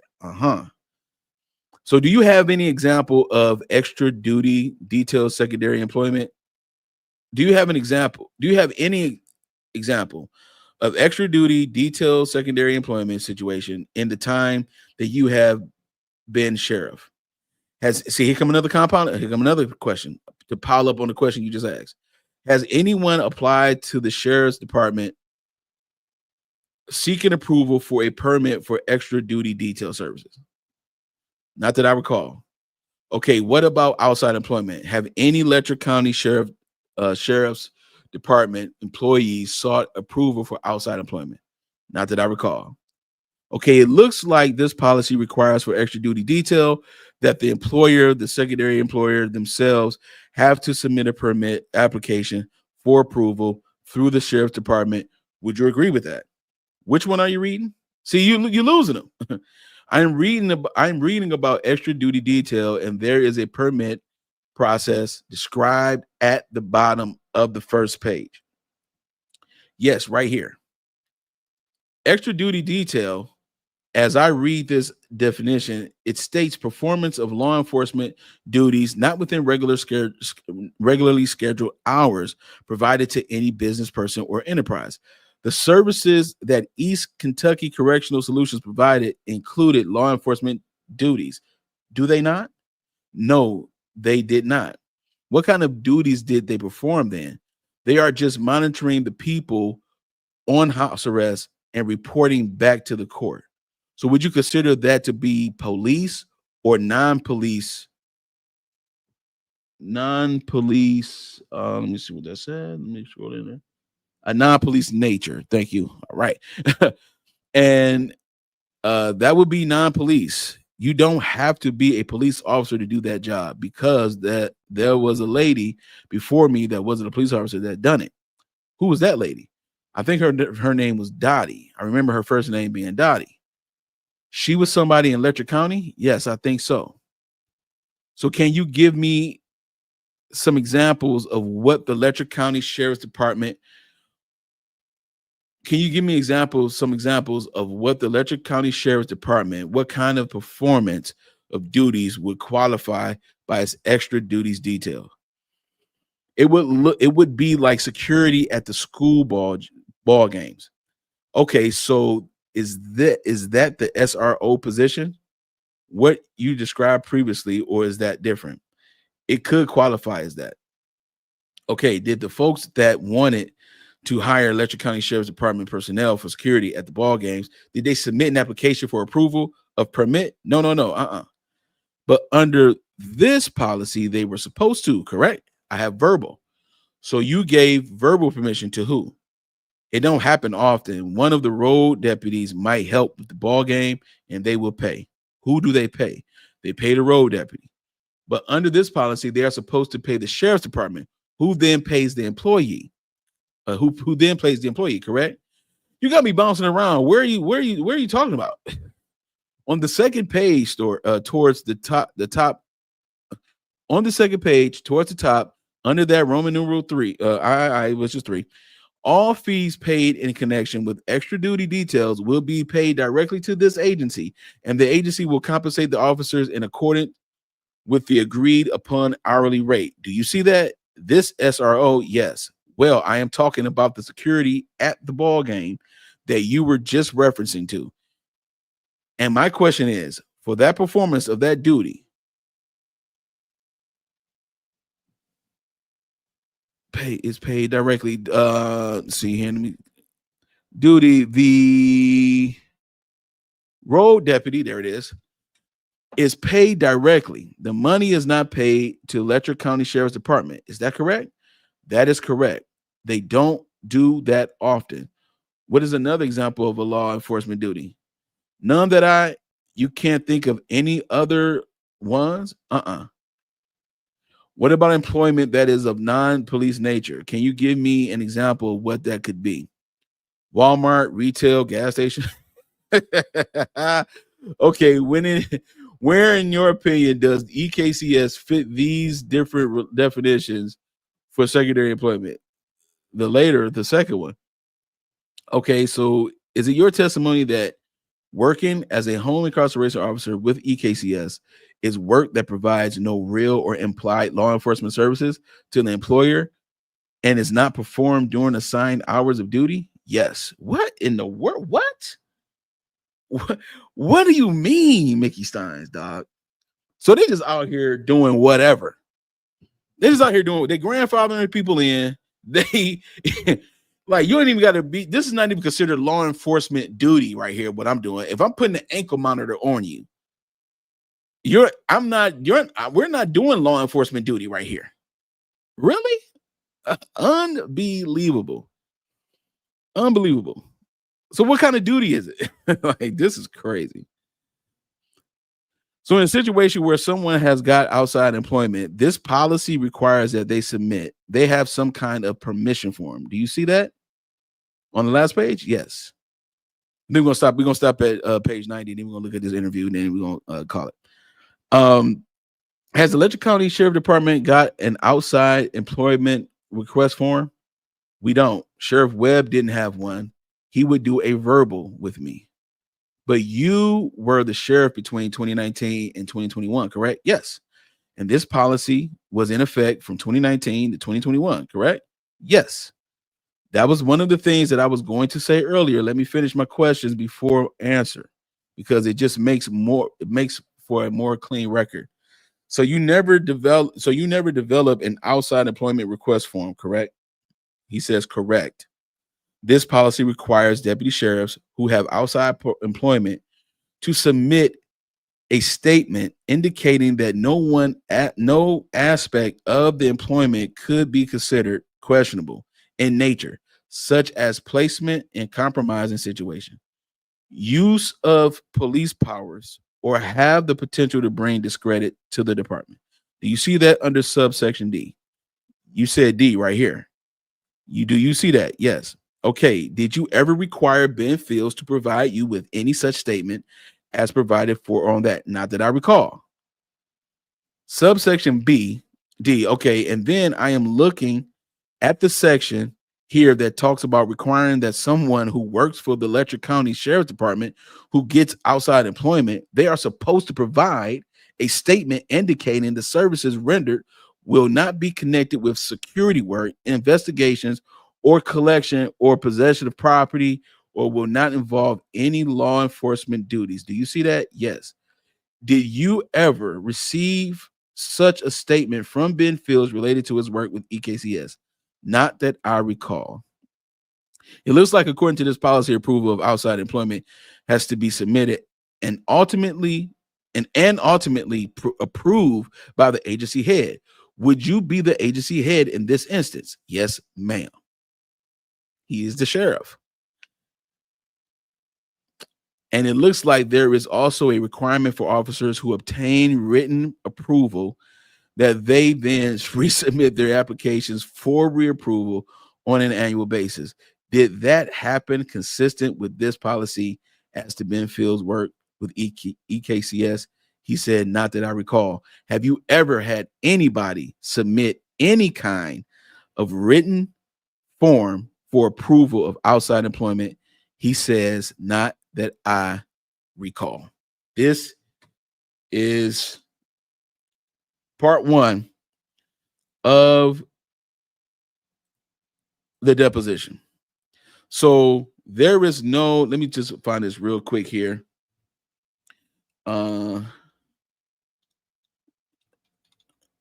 Stines lawyer interview. I just want to go over this interview real quick here because I remember this. This is a real quick 5-minute interview here that he did on News Nation. Okay. And I want to go over it real quick, but to have a sheriff that essentially doesn't do any type of policy training, any type of initiative or doing anything to make sure that their deputy sheriffs are abiding by the laws and policies of the county, to me is weird. It's weird because now you have put, then on top of that, your level of discipline Your level of it was trash because you did not immediately terminate the man after having the proof of what he had done. Okay. After having the proof of what he had done, you still didn't terminate the guy. You wait until it was a while until after he did something about Ben Fields and his behavior. Ben Fields had been doing this for a long time, way before the lawsuit in 2022. So you don't have a policy. You don't even have to be, according to Mickey Stines, you don't even have to be a police officer or a law enforcement officer. I'll say it that way.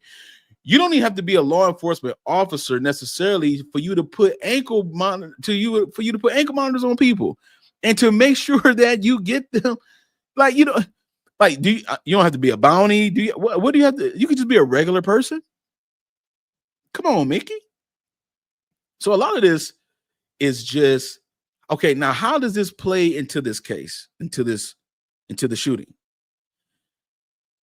According to the defense, there was threats. According to the defense, there was a lot of pressure put upon Shawn Mickey Stines to not say certain things in this deposition when it comes to the Ben Fields and all that kind of stuff. But he does do some name dropping. Fernandez, Eccles, Keith Smith. He did some name dropping though. Okay. And remember when we talked last time, when we went live and we talked about either live or video, I can't remember what I did, but we talked about how the fiance of Jennifer Hill, who went to the sheriff's department to complain about Ben Fields because Ben Fields was trying to pressure Jennifer Hill so bad and so badly that he went to her house, to their house. And this is before she died of overdose. That's what they reported. And he went to the sheriff's office and he could not file a complaint. A citizen could not file a complaint. And guess what? I'm trying to figure out, was any of those persons that's in this deposition, was any of those persons at the time the ones who escorted the man out, who told him, don't you ever come back here, don't you ever say another word, don't you ever come back here or it's going to be hell to pay or whatever the case may be? Because we read that article. We read this. I think it was a Courier Journal. We read it. They did not want this man to file a complaint about Ben Fields at all. So you got Patty Stockham, you got a lady named Dottie, you got Ben Fields' wife, Angie, you got Ben Fields himself, you got sexual activity going on in the judge's chambers. Now you got to put a camera in the judge's chambers. That's unheard of. All of this is going on. And in the center of it is Shawn Mickey Stines. He wanted to be sheriff since he was a kid. He's a sheriff now. And all this information that he has, if he says something out the way, according to the defense, if he says something out the way, then they are going to go after him, after his family. Now, remember, before we go into this interview real quick, remember we went back to the preliminary hearing and we watched Clayton Stamper, who was the lead investigator, talk about cell phones, talked about cell phone data.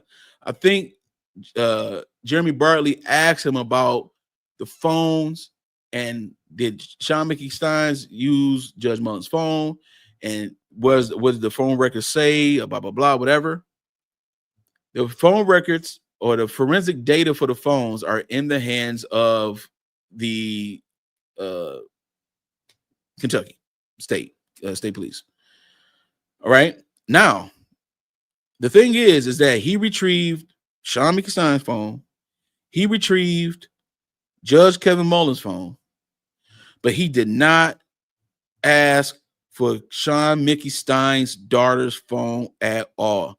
Why did you not ask for Shawn Mickey Stines' daughter's phone to be retrieved. He called his daughter on the judge's phone. She picked up. Why didn't you take her phone? See, all this stuff is just weird. Now, yeah, you can come in and say, well, he's a Kentucky State Police. He don't really know nothing about Letcher County per se. That could be true, possibly true. That just because you're the state police doesn't mean you know everything about every county in your state. However, if you are a detective, if you are a lead investigator, if you are the case officer for this particular outlandish murder scene, you don't think that the daughter's phone would be something that would have some evidence of something? Come on now. It doesn't make sense. It doesn't make sense. And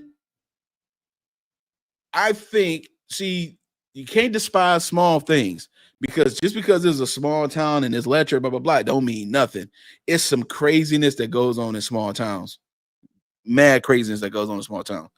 Pam B says, I feel that town has some big secrets that was about to expose.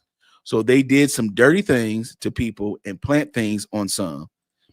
You could well be right. This is not to justify the shooting of Judge Kevin Mullins at all. That man is going to jail, but he is also facing the death penalty if he is convicted of murder of the first degree. He does not want the death penalty. That's the elephant in the room. He don't want the death penalty. He will go to jail though, for sure, 100%. He's gonna go to jail for something. But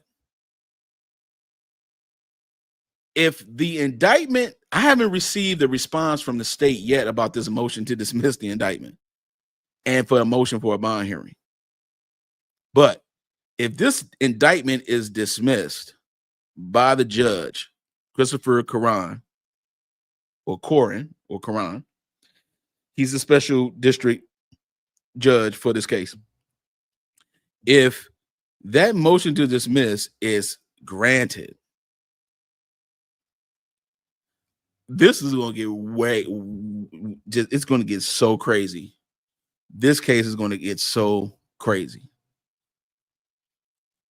I am so shocked at the fact that the lead investigator did not ask for the daughter's phone. The judge was able to call that young lady from the phone. Mickey Stines was able to do that from the phone. So that's something going on. I can almost guarantee Mickey Stines don't have none of his kids in his phone. None of Kevin Mullins' kids in his phone. You see what I'm saying? So what would drive this man to shoot this man? You know, what would drive it? Let's go to the defense real quick here. This is the interview of. Let me put myself this way. This is the interview of Jeremy Bartley. This is this lawyer for Shawn Mickey Stines. He's going to interview concerning the insanity plea, the insanity defense. That you know, apparently everybody is like, what? Like it's on camera. It's murder. It's on camera. I tell people all the time, the most important document before you even get to a trial is the indictment, the grand jury. What happens in the grand jury, what you're charged with matters. Let's go ahead and take a look at this real quick, man. And I'm gonna put a little speed on it as well.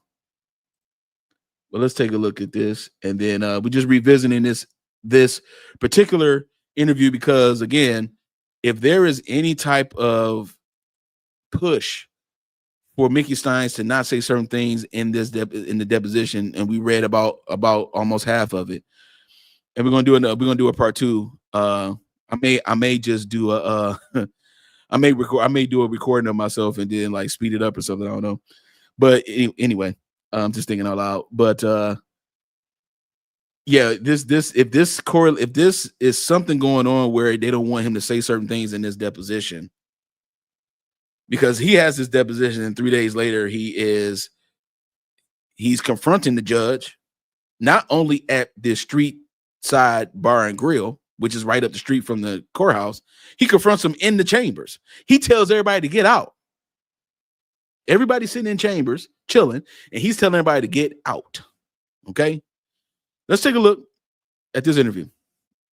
On all these outrageous crimes involving these high-level officials in this town, how does that connect back to the sheriff shooting the judge? Well, I think the important key to remember is that earlier in this week, there was a deposition. My client was to give a deposition in the civil case.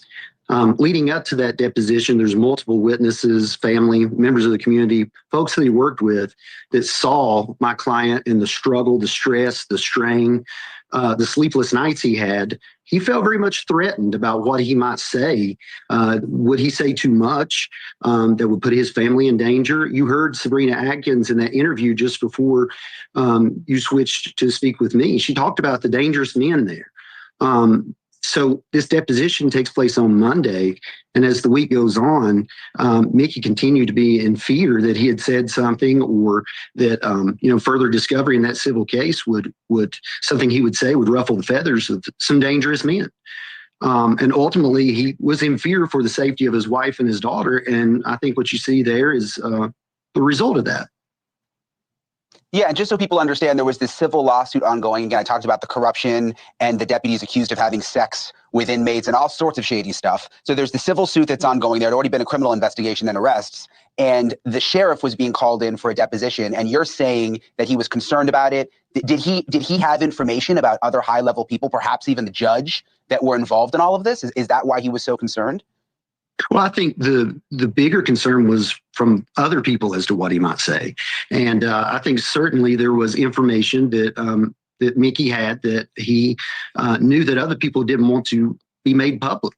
And if in fact they felt that some of the stuff that he said during the deposition, hurt them or exposed them for what they were doing, then, there certainly was a threat that Mickey perceived, one that was both perceived and real. And, he was afraid for the safety of his wife and daughter. Were they trying to pin any of these sex crimes on him? Does that play into it?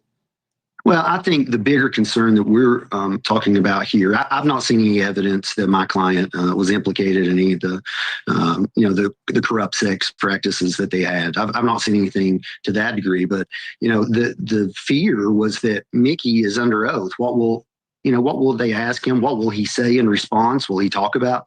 You're talking about a district judges' chambers where there's a live security feed as a result of what was going on back there. That's unheard of.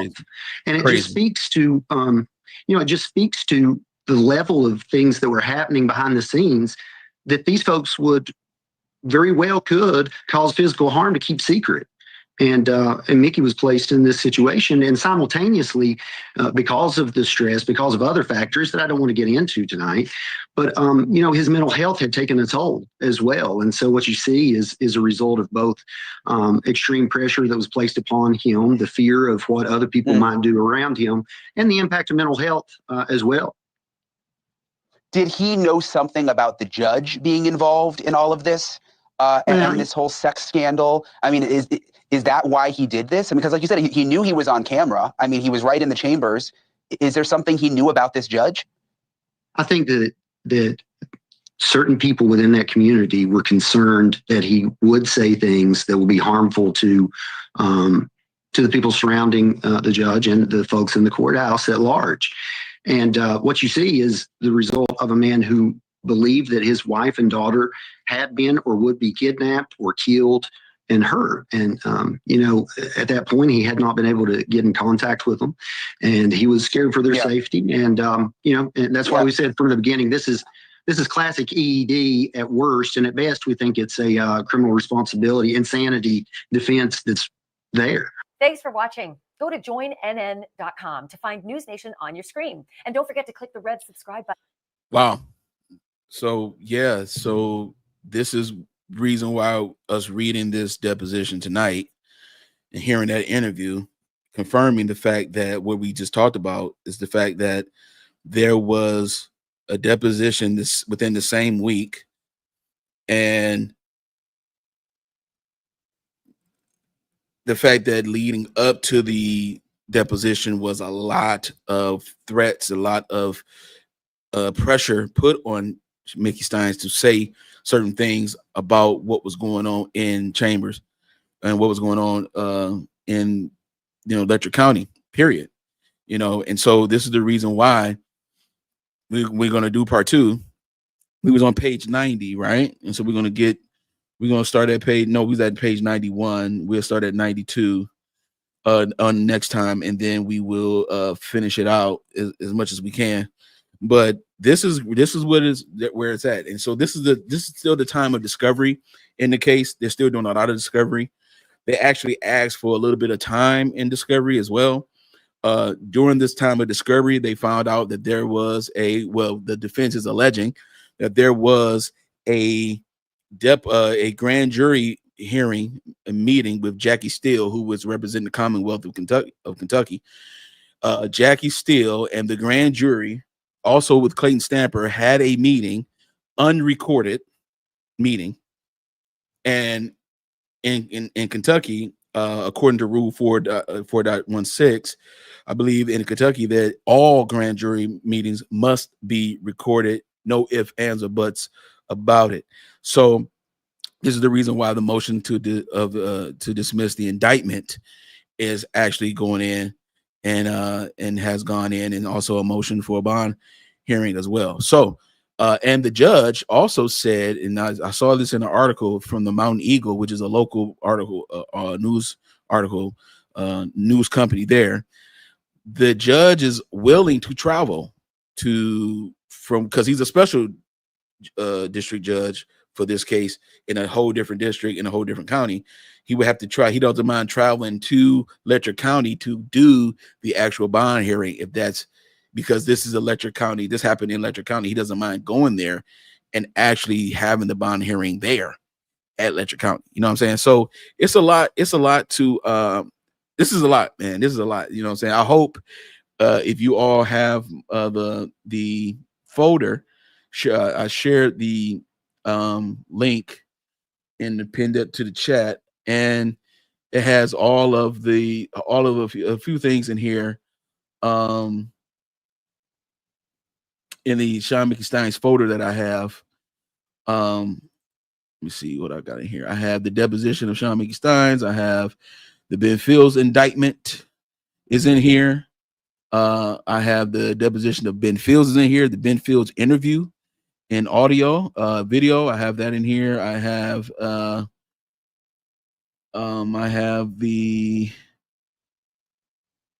I'm sorry, it's RCR 5.16, the rules of there's certain rules that you have to have for being able to do grand jury recordings and things like that, and to make sure that everything that you're doing is recorded, so that way there is no type of issue going on, right? I will be dropping things as I find more things. I will be dropping things in that folder that you may not be able to have access to, that I may be able to get access to. No problem at all, Pam. It's all good. I hope that you take some time to just look through it, peruse it. It's just a small amount of stuff there, but I do have a lot of articles, and I do have a lot of different things that I have come across to get this type of information. So I will be dropping more things into this folder in the near future. But thank you once again. Shout out to Kat Nye Williams once again for gifting 5 members, 5 people memberships before I even got on the line. And I definitely appreciate it. I think Miss DB got one. I believe Abundance got one. Pat That Thing on June 9th got that. Kat is still in the building. I appreciate your love. Appreciate you hanging in there with your boy. Appreciate you so much. But I really do appreciate the support and the love, for real, because I'm a regular guy. You know what I'm saying? I'm a regular dude. I'm not like full-time journalist or nothing like that. I just have things that I'm passionate about that I enjoy. And one of the things that I do enjoy is like cases like true crime and things of that nature. And I've always had a little bit of a knack for it. And it's like it's a little bit surreal, like to have your own channel and you're doing your thing, and to meet people like Catnut Williams, and to come across people like the lead attorney, and to come across people like AV to the 7th Power, and Flesh of the Gods, and and people like that, and just have their own channel. I also I was able to interview Maggie, the substitute teacher, on this channel before. That was a good interview too. Y'all check it out. It was a live that we did. Maggie, the substitute teacher, they showed so much love, and just like being able to just network with people, and I have my times where it's like, man, I want to do this all the time. If I could dedicate more time to this, I would do it like throughout the day, but at the same time, it's like, I have obligations and things I have to take care of. And so, but I'm encouraged to continue on despite that, and to make sure that I come with something that's going to be able to not only bring a little bit of entertainment, but also give you a little bit of information too, I'm really heavy into this stuff, man. I also have books like this, like, Federal Rules of Evidence. Talks about rules like 403, talks about rules like 702, testimony by expert witness, which is something that, as we can see in the Karen Reed trial, a lot of expert witness testimony in this trial opposed to the first one. And things like that, just to make sure that we all have the knowledge that we need, that's necessary for us to understand what's going on. And plus, I have my own story. I've been on probation before. I've had to go to court. I've had to turn myself in jail before and things like that. And I understand. I have a little bit of experience, with certain things. And one of the things that is not changed is the one thing that doesn't change, no matter where you go, when it comes to like court and stuff like this, the basic instructions is the same. They are the same. When it comes, the process is all the same. Like, there's no special process here. If you turn yourself into jail, you're gonna have to face, and I've been to jail more than once, you're gonna have to face judges, certain thing. You think something is right and it's not. You do everything they say that they tell you to do, you do it, and it still ain't right. And it's like, well, it ain't your fault because you did exactly what they said, but they're going to try to make it seem like you didn't do your thing. I'm telling you, I have my own experience, man. I know what it's like to be, to have to go through a rigmarole of stuff when really the truth was right here in front of you, and, they do nothing about it. So I recommend everybody get that book. Get that book. Also get Black's Law Dictionary as well. The newest version just came out like last year, or earlier this year, I mean. So I would encourage everybody, if you're really into it like that, if you want to know what's going on, you want to know what these words like sua sponte mean, and sub judice and all that kind of stuff, by all means, go ahead, and the Black's Law Dictionary will definitely help you out with that as well. But hey, he said, Kevin said, y'all come to Aldi with me. You all come to Aldi with me. That's what's up. But I appreciate everybody once again. Thank you to Kat for the gifted memberships. And if those of you that watch this on replay, make sure you give Kat some love. And so we're about to go ahead and call it a night. Hopefully tomorrow we are going live tomorrow at 3:00 in the afternoon. We are going to watch the legendary closing arguments of Alan Jackson. Yes, we are. Yes, Alan Jackson. Come on. The man put on a masterclass today. A masterclass closing argument. It was irrefutable, undeniable. It lacked debauchery. It lacked substance. It had substance. It was no lack of anything. There was no lack at all. The man destroyed Hank Brennan so bad. When Hank Brennan got up, you knew he didn't prepare for that closing argument. All he tried to do was rebuttal the closing argument that came before him. That is just, I'm telling you, that is just ridiculous Oh man, he's just amazing. And we gonna watch it tomorrow. Hey, if I'm just by myself with it, it's all good. We gonna watch it tomorrow. Cats, Not William said, thanks for putting that photo together. No problem at all. I'm gonna be dropping some things in it too. I'm gonna continuously drop some stuff in here as well. Like when I come across some stuff, I'm definitely gonna be dropping some things in there. So like Alan Jackson, you know what I'm saying? Alan Jackson and this boy, I'm telling you, he killed Hank Brennan. And I'm like, there is no way you can come after that. There's no way you can step up and talk after that. There's absolutely no way. All right, but nevertheless, man, I appreciate you all, man. Thank you all, Biz Nation. Stand up. Thank you all so much for being a part of this channel. I hope this channel serves you well. I'm your boy, Tay Biz. I will see you tomorrow. All right. Much love. Peace. This way. I'm sorry. I got to do it this way. Here we go.